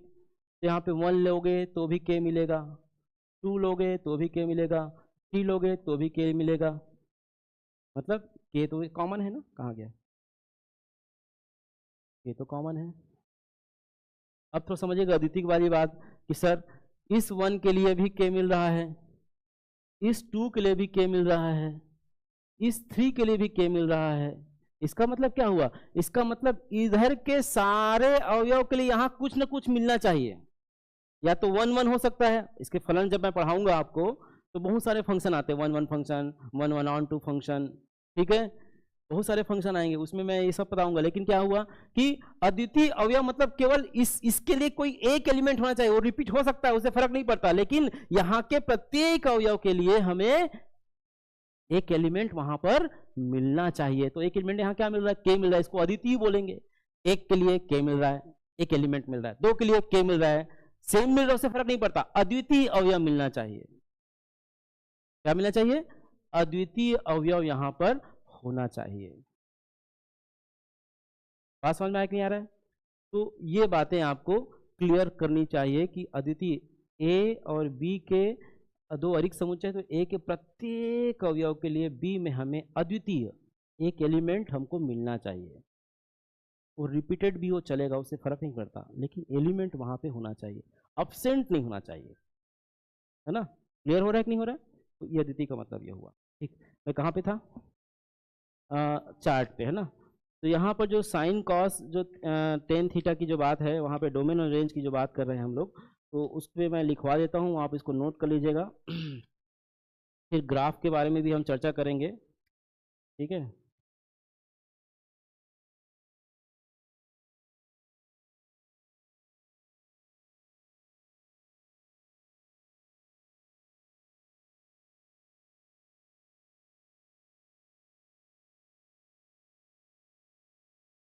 हाँ, डोमेन निकालिए ना, साइन थीटा लिखो तो, sign theta, cos theta, tan theta भी जो लिखवाया हूँ उसको नोट करिए।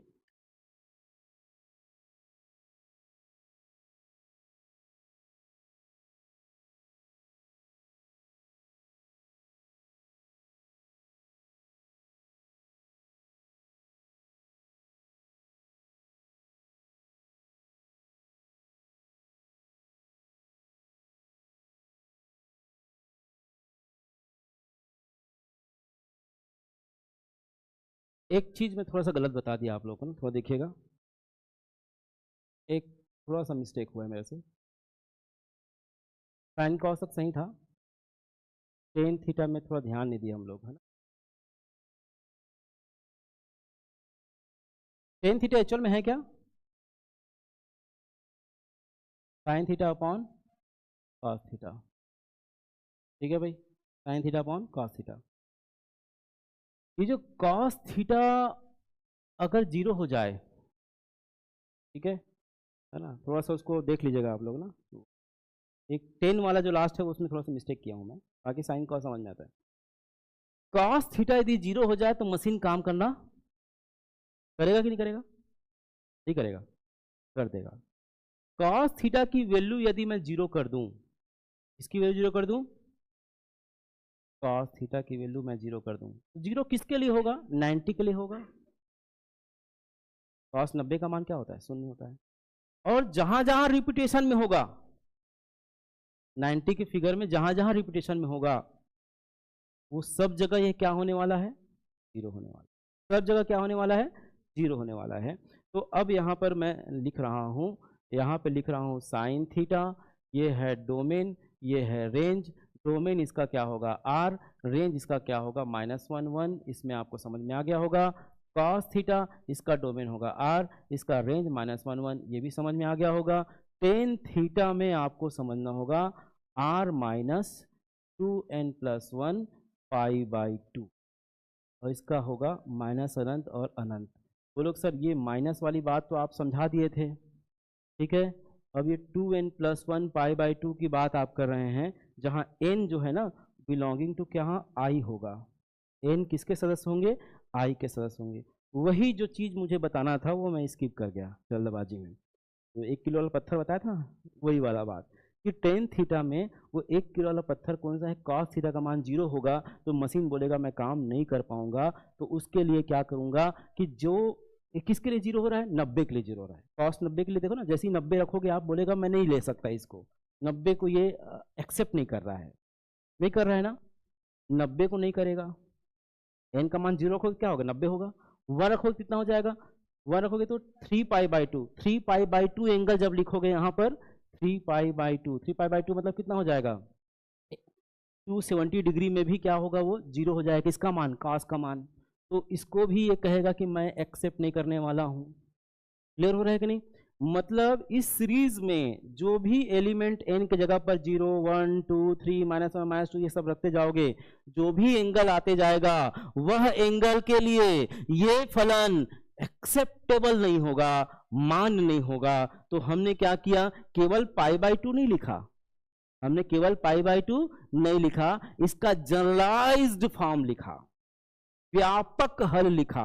व्यापक हल मतलब n के उन तमाम मानों के लिए जिसके लिए कॉस में वह एंगल 0 देता हो। कॉस 90 0 देगा, कॉस अभी आपने क्या 2 कितना 270 0 देगा। ये सीरीज को बढ़ाते जाओ, है ना। 2 रखोगे तो क्या होगा 5 पाई बटे 2, 3 रखोगे तो क्या होगा 6 7 पाई बटे 2।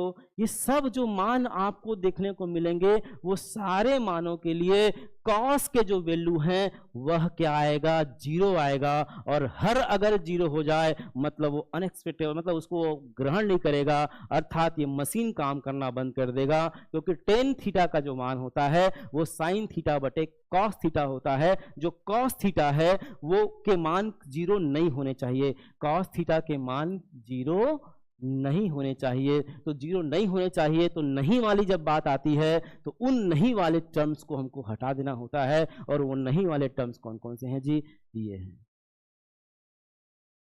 बताओ, जिसके लिए मैं भूमिका तैयार कर रहा था उसी को भूल गया था। मैं पूरा तैयार भूमिका 10 के लिए किया था, साइन कॉस तो ऐसे समझ में आ गया आपको। मैं पूरा जो तैयार भूमिका किया था शुरू में कि एक पत्थर ये वो, मैं 10 के लिए किया था। ठीक है, ये लाइन समझ में आया कि नहीं बताओ मुझे जल्दी से। एक किसी को डाउट है क्या, देख लो भाई, नहीं है ना डाउट तो एक बार रिपीट कर देता हूँ।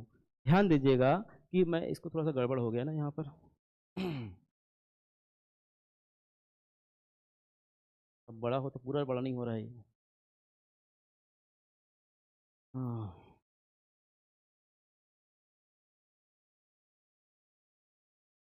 टाइम क्या हो गया जी, हाँ ठीक है ना। इधर देखो, एक्चुअली जो फलन है वह है टेन, वह है क्या है, टेन थीटा है। क्या है, टेन थीटा क्या होता है, sine theta upon cos theta. भाई ये होने के लिए क्या होना चाहिए, कॉस थीटा का मान 0 के बराबर नहीं होना चाहिए। ठीक है ना भाई, कॉस थीटा 0 हो गया मतलब टेन के कोई अस्तित्व ही नहीं रहा ना। ठीक है, अच्छा अब मुझे ये देखना है कि कॉस थीटा कहाँ कहाँ 0 होता है। तो कॉस थीटा जब थीटा का मान 90 डिग्री होगा तो वो 0 हो जाएगा। एक चुनाव में आ गया, 90 डिग्री लेने पर वह 0 हो जाता है। ठीक, जैसे ही 90 लूंगा ये 0 हो जाएगा।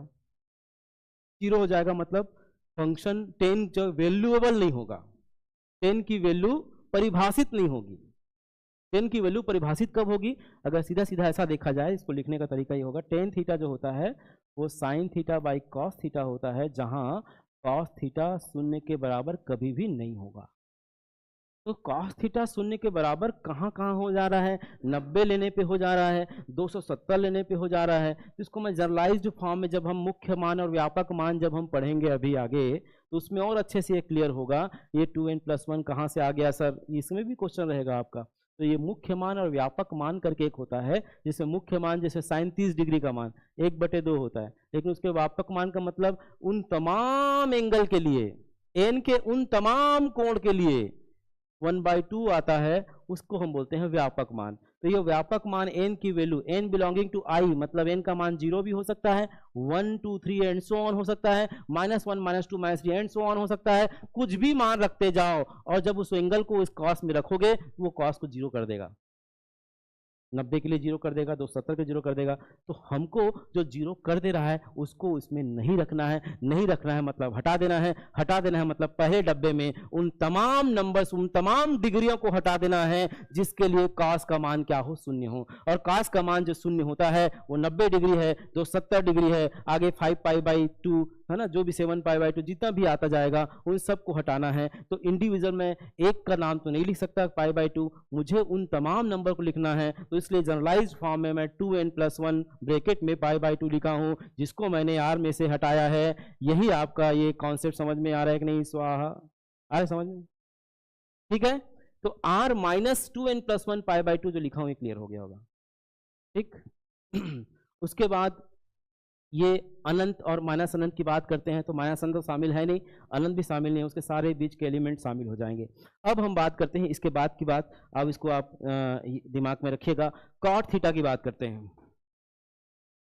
कॉट थीटा ये r माइनस क्या हो जाएगा, n पाई।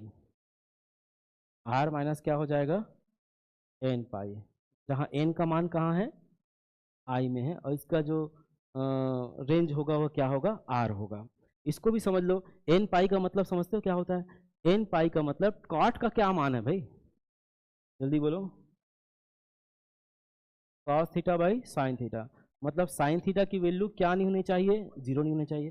तो वो तमाम मान जिसके लिए n की जगह जो तमाम वैल्यू डिग्री जिसके लिए साइन का मान क्या हो, 0 हो, तो साइन 0 डिग्री क्या होता है, 0। तो n की वैल्यू 0 पुट करोगे 0 आ जाएगा। मतलब इस डब्बे में 0 नहीं रख सकता मैं। 1 रखेंगे तो पाई, 2 रखेंगे तो 2 पाई, 3 पाई, 4 पाई, 1000 पाई, करोड़ पाई, 10 करोड़ पाई, 20 करोड़ पाई, -20 करोड़ पाई, ये सब को मैं इस डब्बे में नहीं रख सकता। क्यों? क्योंकि ये वैलिड नहीं करेगा, फंक्शन कहेगा ही ना चल बे, ये नहीं चलेगा। तो मैं क्या करूं, मैं माइनस इसीलिए कर रहा हूं कि मुझे उन तमाम नंबर को हटा देना है जो फलन क्या कह रहा है, फलन को उल्टी हो जा रहा है उसमें। क्लियर हो रहा है ना? तो r - n पाई, और ये r मैं समझता हूँ समझ में आ गया होगा, ये ठीक है। उसके बाद आता है सेक थीटा। ठीक है, सेक थीटा, सेक थीटा का कॉन्सेप्ट आप नोट करिएगा। सेक थीटा जो होता है 2n+1 π/2 r माइनस, सेम है आपका सेक थीटा के लिए, r - 2n+1 π/2, सेम क्यों है आप देख लो, n belonging to i, n belonging to i, same क्यों हुआ भाई? और ये है इसका जो है रिजल्ट r -1 और 1। ठीक, और एक और बच गया, कौन सा, कॉसेक थीटा। कॉसेक थीटा का भी वही आपका 1/sin होता है, इसलिए r - n पाई होगा, r - n पाई। ठीक है, n पाई, और जहाँ n बिलोंगिंग टू i, और इसका जो रेंज होगा वो क्या होगा, r -1 1, शामिल नहीं है ना, याद रखिएगा। ठीक है,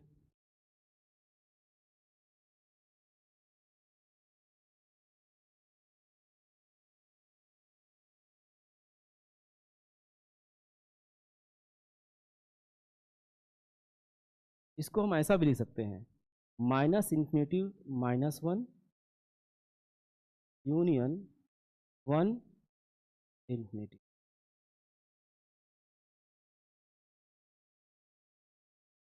ठीक है, वैसे भी इसको भी लिख सकते हैं, -∞ -1, इसको अच्छे से आपको इसमें समझ में आएगा आपको, यूनियन 1 to ∞।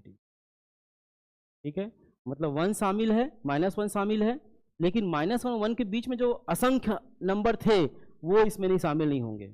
ठीक है, अब थोड़ा समझिएगा, मैं कहाँ तक आ गया था भाई, 10 तक बता दिया था ना, कॉस साइन ये सब बता दिया था। कॉट में देखो, कॉट का भी बता दिया, 1 नीचे का मान साइन थीटा का मान होता है, साइन थीटा का मान 0 किसके लिए होगा, उन तमाम वैल्यू के लिए, n पाई के, n के उन सभी एलिमेंट के लिए जब पाई के साथ मल्टीप्लाई करेंगे तो हमको वो एंगल क्या देगा, 0 डिग्री रहेगा। तो इसलिए हम क्या करते हैं, r में से हम इसको क्या कर देते हैं, घटा देते हैं उन तमाम एंगल्स को जो इसको सेटिस्फाई नहीं कर रहा है, और इसका जो रेंज होगा वो सीधा सीधा r होगा।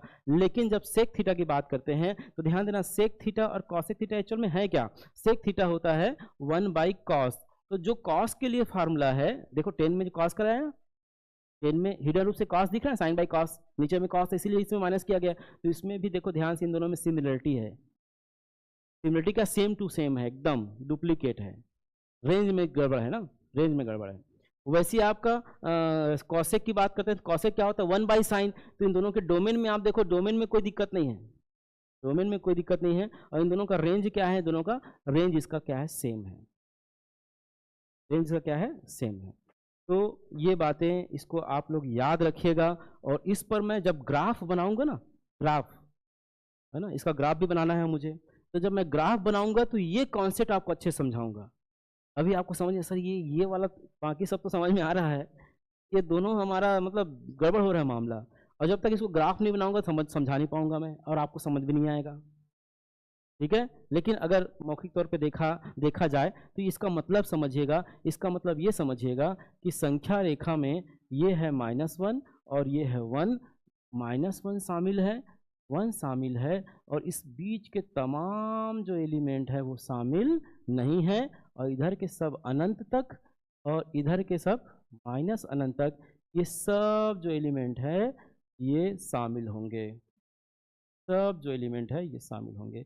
बीच के जो अवयव हैं वो y वाले या b वाले डब्बे में नहीं रहेंगे, ठीक है। इसका मतलब यही हुआ, इसका मतलब मैं समझाया हूं इससे। और जब इसका मैं ग्राफ बताऊंगा, साइन का, टेन का, कॉस का, क्योंकि ग्राफ अपने आप में ग्राफ समझना भी बहुत महत्वपूर्ण है, उस ग्राफ से ही आपको क्वेश्चन बहुत सारे बन जाएंगे। तो मैं साइन का ग्राफ, कॉस का ग्राफ, टेन का ग्राफ जब बताऊंगा, उस ग्राफ में ये चीजें मैं अच्छे से क्लियर करूंगा कि क्यों ऐसा हो रहा है, ठीक है। अभी तो आपको सिर्फ ये याद रखना है कि डोमेन क्या होता है, रेंज क्या होता है, मतलब साइन कॉस टेन की जो औकातें हैं वह क्या है, ये आपको मालूम होना चाहिए, ठीक है। तो ये डोमेन रेंज मैं समझता हूँ, कितना % समझ में आया आपको? हम्म हम्म एक मिनट, यहाँ पे लिखना भूल गया मैं ना, R माइनस, हाँ। ये ओपन इंटरवल का मतलब ये क्या है, ओपन इंटरवल मतलब शामिल नहीं है ना, तो R में से हटा रहे हैं ना हम लोग, ठीक है। इसमें हाँ सॉरी R में से इसको हटा रहे हैं ना, इसको ऐसा करके ऐसा भी लिख सकते हो, सॉरी मैं यहाँ R लिख दिए थे, यहाँ R नहीं लिखा हूँ, देखो ध्यान से, घटाने वाली बात नहीं हुई यहाँ पर, यहाँ पे मैं घटा रहा हूँ, है ना। ऐसा समझो कि R माइनस R में मैं घटा रहा हूँ किसको, -1, 1 शामिल नहीं है लेकिन उसके बीच के सारे एलिमेंट को, मतलब -1 मुझे नहीं लेना है, -1 को नहीं घटा रहा हूँ, याद रखिएगा, देखो ध्यान से। इसका मतलब क्या कहता है, इसका मतलब इसको मैं अच्छे से लिखता हूँ, क्या लिखा हूँ मैं, जल्दी बोलो, R माइनस -1 1। इसका मतलब, इसका मर्म समझना, R में से मैं भगा दे रहा हूँ किसको, -1 और 1 को छोड़ के बाकी सभी मानों को, ठीक। अगर मैं इसको ऐसा लिखता R माइनस -1 1, इसका मतलब R में से उस पूरे इंटरवल जो -1 1 के बीच में जितने भी है और -1 और 1 शामिल है, वो सारे चीजों को मैं हटा दे रहा हूं। लेकिन इन दोनों में जमीन आसमान का अंतर है, इसमें -1 1 शामिल है और साथ साथ सारे एलिमेंट को मैंने क्या कर दिया, हटा दिया। इसमें -1 को मैं नहीं हटा रहा हूं, देखो ध्यान से, 1 को मैं नहीं हटा रहा हूं, शामिल रहेगा किसमें, डोमेन है ना, रेंज में शामिल रहेगा। अब इसको संख्या रेखा में अभी मैं बताया, संख्या रेखा में क्या बताया, संख्या रेखा में भी बताया हूं कि जैसे ये है आपका -1, ये है 1, तो इसके बीच के सारे एलिमेंट को मैं हटा दे रहा हूं, इसको हटा दे रहा हूं, तो मैं नहीं रख रहा हूं। रख किसको रहा हूं फिर, 1 और 1 के बाद के सारे एलिमेंट, और -1 और -1 के बाद के सारे एलिमेंट, ये वैलिड एलिमेंट है, ये वैलिड एलिमेंट है, इसको मैं रख रहा हूं, इसको मैं नहीं रख रहा हूं। इसका मतलब ये हुआ, ठीक, क्लियर हो रहा है कि नहीं। अब इसकी बात करते हैं, इसका मतलब क्या हुआ, -1 1 शामिल है, इसका मतलब ये शामिल हो गया, शामिल हो गया, मतलब अब ये जो है इसी में आ गया, मतलब इसको मैं नहीं रखने वाला हूं, इसके बाद के एलिमेंट उधर 1.1 के बाद उधर के एलिमेंट को मैं रखने वाला हूं, ठीक है। तो ये जो बात है ना, -1 और 1, -1 और 1, इसी को मैंने क्या लिखा है, देखो तो इसी को मैंने लिखा है, इसी को मैंने लिखा है -∞ to 1 -1। ये देखो क्लोज इंटरवल, मतलब शामिल हो गया, ये शामिल नहीं है, ये मैं यहां से लेकर इधर वाले लाइन को लिखा हूं। और यूनियन, यूनियन का मतलब समाहित करना, यूनियन किसको, यूनियन भाई, ये 1 to ∞, अब इसे गायब क्या हो गया, देखो ध्यान से, पिक्चर से गायब हो गया यही -1 से 1 के बीच के सारे एलिमेंट इस यूनियन में गायब है। देखो ध्यान से, इस यूनियन में गायब है। क्या मिला? 1 और अनंत तक के सारे मान, -1 और माइनस अनंत तक के सारे मान, और बीच के जितने एलिमेंट है -1 और 1 के बीच में, वो सब इसमें नहीं रह पाएंगे। क्यों नहीं रह पाएंगे, इसको मैं ग्राफ में बताऊंगा, इसको याद दिलाना उस समय। क्लियर हो रहा है? तो मैं जो समझाने में सफल हुआ, इसको क्लियर है? अभी केवल इतने याद रखो। तो प्यारे मित्रों, मैंने आपको क्या बताया है, डोमेन क्या होता है, रेंज क्या होता है, ये सारा चीज़ें मैंने आपको बता दिया है। ठीक है, डोमेन क्या होता है, रेंज क्या होता है। आज की शुरुआत मैंने क्लास की शुरुआत से किया था कि नंबर सिस्टम क्या होता है, नंबर सिस्टम के बारे में मैंने आपको बताया। नंबर सिस्टम, फिर मैं आर के बारे में आपको बताया। आर के बाद मैं आपको कोण के बारे में बताया, कोण क्या होता है, चाप बटे त्रिज्या हमने बताया। और उसके बाद उससे रिलेटेड मैंने क्वेश्चन अभी तक आपको बताया नहीं है, तो ये क्वेश्चन आपको मैं अभी 1-2 क्वेश्चन देते हैं उसमें। और उसके बाद फिर मैंने सीधा सीधा आपको फंक्शन क्या होता है, डोमेन क्या होता है, रेंज क्या होता है, और साइन कॉस टेन, इन सब के डोमेन और रेंज क्या होते हैं, ये एकदम कंठस्थ कर लेना अगर क्वेश्चन बनाना चाहते हो तो। ये डोमेन और रेंज को एकदम कंठस्थ करें, इन छयों को याद करना बहुत आसान है। ठीक है, समझ के याद करना। जैसे आज मैं समझाया हूं ना, तो आपको समझ में आया माइनस किया गया, क्यों किया गया, क्योंकि ये ऐसा है। ये चार चीज़ें आप याद रख लीजिएगा। तो ये जो 6 चीज़ें मैं आपको बताया हूँ डोमेन रेंज का, ये आपके लिए आजीवन काम आने वाले हैं जब आप बच्चों को पढ़ाएंगे, और अभी एग्जाम के लिए तो आपको याद रखने पड़ेंगे। तो डोमेन और रेंज अपने आप में एक बहुत बड़ा चैप्टर है, उस पर भी हम चर्चा करेंगे जब हम फंक्शन पढ़ाएंगे। लेकिन जो साइन कॉस टेन थीटा की जो बातें हो रही हैं, इसके लिए आपको याद रखना मस्ट है, जरूरी है इस डोमेन और रेंज को। ठीक है, तो याद रख पाओगे आप लोग? क्यों जी? ओके। क्वेश्चन लिखिएगा।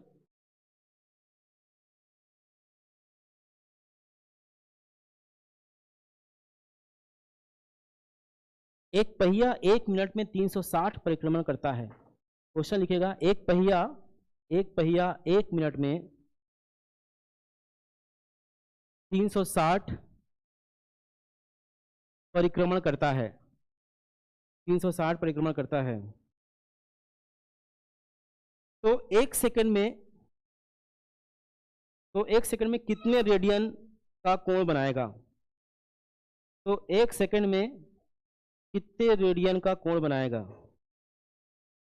तो 1 सेकंड में कितने रेडियन का कोण बनाएगा? अभी क्लास है क्या? कौन सी क्लास है? टीचर में कौन सा व्याख्याता? हाँ हाँ हाँ, ठीक है, बैठ जाइए अभी, उसके बाद।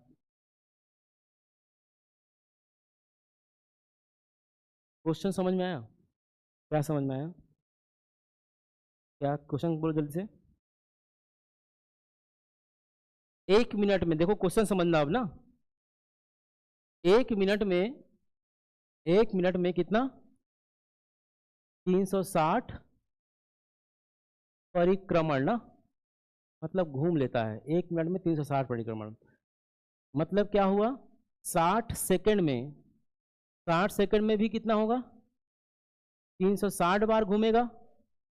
परिक्रमण मतलब घूमना, मतलब ऐसा समझो कि 1 मिनट जब देखोगे आप, तो जो साइकिल या जो भी पहिया होगा वो 360 बार क्या कर लेगा? घूम लिया रहेगा। ये कह रहा है ना क्वेश्चन। तो 1 मिनट कहो या 60 सेकंड कहो, मतलब तो एक ही है। तो 1 सेकंड में कितना हो जाएगा? 1 सेकंड में 360/60 मतलब कितना होगा? 6 है ना भाई? 6 बार वो घूम लेगा। कौन? पहिया। ठीक है, ये एकदम लाइन से चलना, आप क्वेश्चन के मर्म को समझना।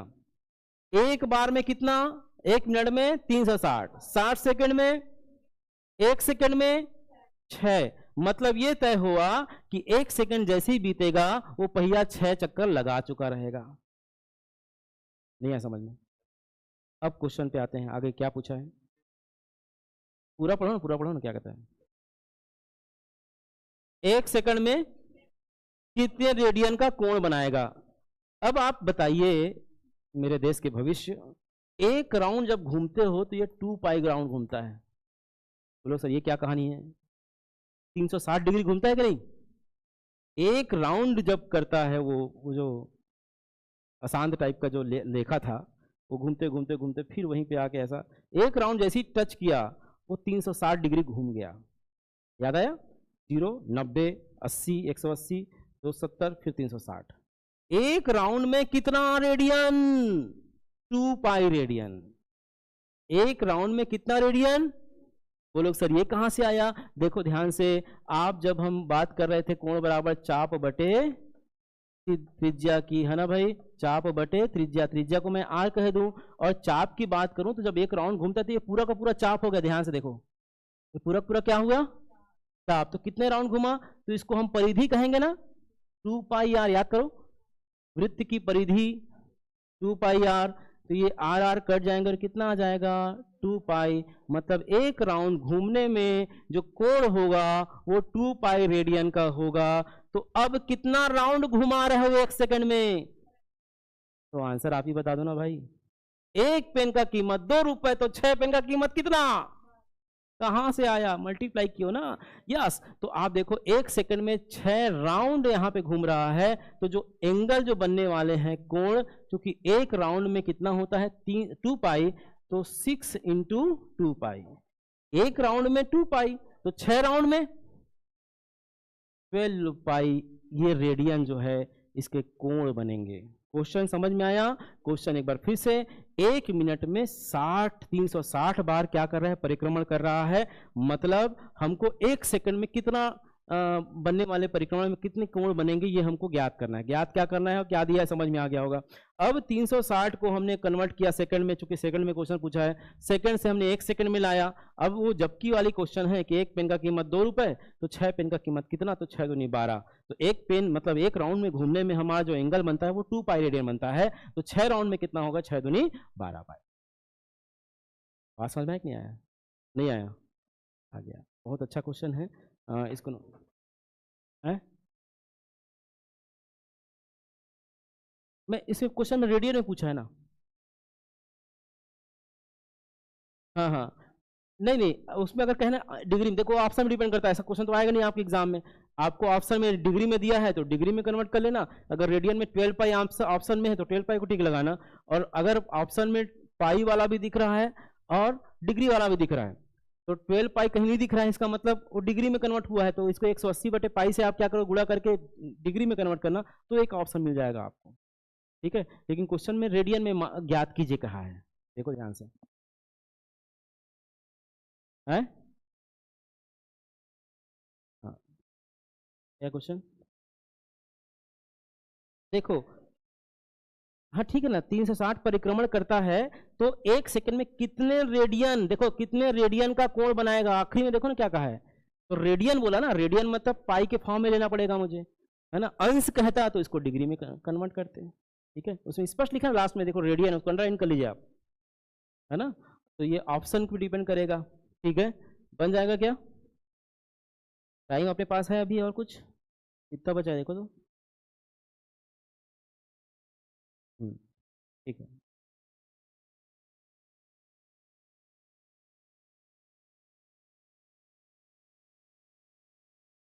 एक घड़ी में मिनट की सुई, ऐसा क्वेश्चन एग्जाम में देखा गया, याद रखिएगा ना।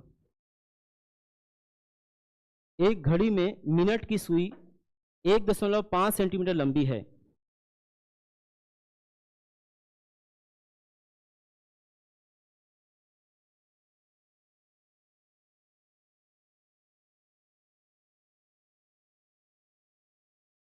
इसकी नोक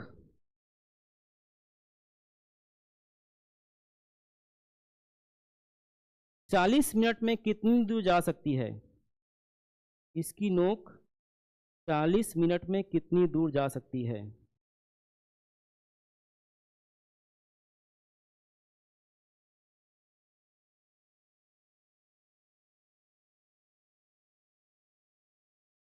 एक घड़ी में मिनट की सुई 1.5 सेंटीमीटर लंबी है। इसकी नोक 40 मिनट में कितनी दूर जा सकती है? इसकी जो नोक है वो 40 मिनट जब बीत जाएगा तो कितनी दूरी वो तय करेगा, ये हमको फाइंड आउट करना है। क्वेश्चन समझ में आया? नहीं आया तो जी, क्वेश्चन समझ में आया क्या? घड़ी है, जो मिनट का जो कांटा है ना, उसकी लेंथ कितनी है? जो मिनट का कांटा है ना, यही है ना, मान लो तो मिनट का कांटा है, ये लेंथ कितनी है? 1.5 सेंटीमीटर। अभी जो कांटा है ना, ये मिनट का जो कांटा है, ये मूवमेंट करेगा कितने मिनट तक? 40 मिनट तक। ठीक है, मान लो ये 40 मिनट हुआ, ठीक, ये मूवमेंट करेगा, है ना, 40 मिनट तक घूमेगा वो, ठीक। तो 40 मिनट में कितना दूरी यहाँ से यहाँ में वो कितना लेंथ है, ये हमको निकालना है। पहले तो क्वेश्चन समझ में आना चाहिए। क्वेश्चन समझ में आया कि नहीं आया? आ गया ना? हाँ, क्वेश्चन समझ में आ गया। अब कोण बराबर क्या होता है? चाप बटे त्रिज्या। फिर से बोल रहा हूँ, इस पैटर्न के क्वेश्चन एग्जाम में देखे गए हैं आपके 2019 में, निकाल के देख लेना क्वेश्चन पेपर में, इसी पैटर्न के क्वेश्चन, ठीक। तो हाँ, इसमें क्या कहा गया कि जो कोण का मान जो होता है ना, कोण बराबर क्या हो जाएगा? चाप बटे त्रिज्या। अब प्रश्न में ये समझ में आया, चाप हमको निकालना है, त्रिज्या हमको दिया हुआ है, ठीक। अब संघर्ष जो हमको करना है वो कोण निकालने के लिए करना है। नहीं है समझ में? संघर्ष किसके लिए करना है? कोण निकालने के लिए। अब उस कोण के बारे में समझना। मिनट का कांटा एक राउंड घूमेगा। जो मिनट का कांटा है, मिनट का कांटा जो है, एक परिक्रमण में कितना एक डिग्री का कोण बनाएगा?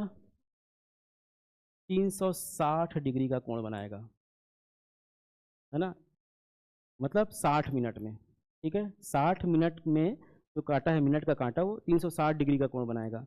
तो एक मिनट में जो मिनट का कांटा है वो कितना हो जाएगा? 6 डिग्री का कोण बनाएगा।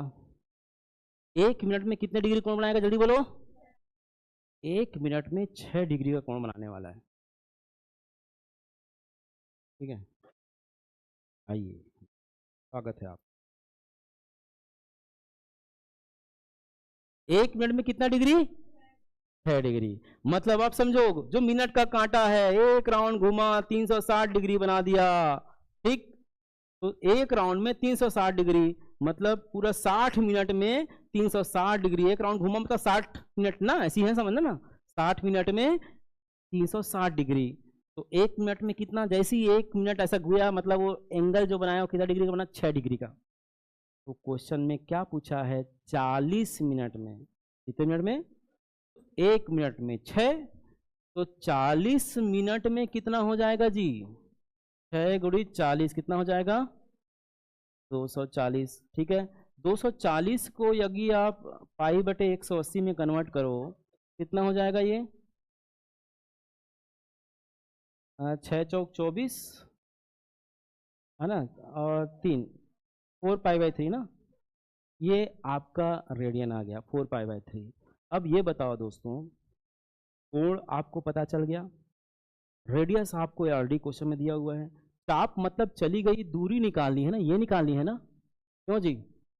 तो कोण आपका क्या हुआ? 4 पाई बाई 3। चाप आपको निकालना है, ये क्या होगा? 1.5। मतलब क्या होगा? चाप बराबर 1.5 गुणित कितना हो जाएगा? 4 पाई अपॉन में 3, तो 1.5 दूनी कितना हो जाएगा जी? तो आंसर क्या आएगा? 2 पाई। समझ में आया क्या? ये 1.5 है, 3 है, तो 1.5 दूनी 3 हो जाएगा, और 2 दूनी 4, मतलब कितना होगा? 2 पाई। तो इसका आंसर कितना आ जाएगा? 2 पाई दूरी चलेगा, जो चाप है वो डिस्टेंस क्या होगा? 2 पाई होगा। 2 पाई, तो यहाँ पे क्वेश्चन में कहा है पाई का मान पाई का मान 3.14 रखो, ऐसा कहा है क्वेश्चन में ना। पाई की वैल्यू को प्रयोग करना है 3.14 के रूप में। जो पाई है ना, पाई का मान क्या रखना है? 3.14, ठीक है। तो ये हो जाएगा 3.14 गुणित कितना होगा? 2, तो 4 दूनी 8 और 2 और 3 दूनी 6, 6.28 जो है वो इसका लेंथ जो चलेगा। इस क्वेश्चन के मर्म को समझिएगा, और ऐसे क्वेश्चन आपके एग्जाम में देखे गए हैं। याद रखिएगा, एक एक क्वेश्चन महत्वपूर्ण है, एक एक क्वेश्चन। और याद रखिए, 150 में हमको 60 के लिए संघर्ष करना है, बाकी अस्तित्व पे छोड़ देना, परमात्मा छोड़ देना, 60 लाना है ना। और तुहल बस पूरा सबको बना के लाएंगे 150 को, तो फिर वो एक में 4 का है कुछ क्या ना, 0.25 का माइनस मार्किंग है।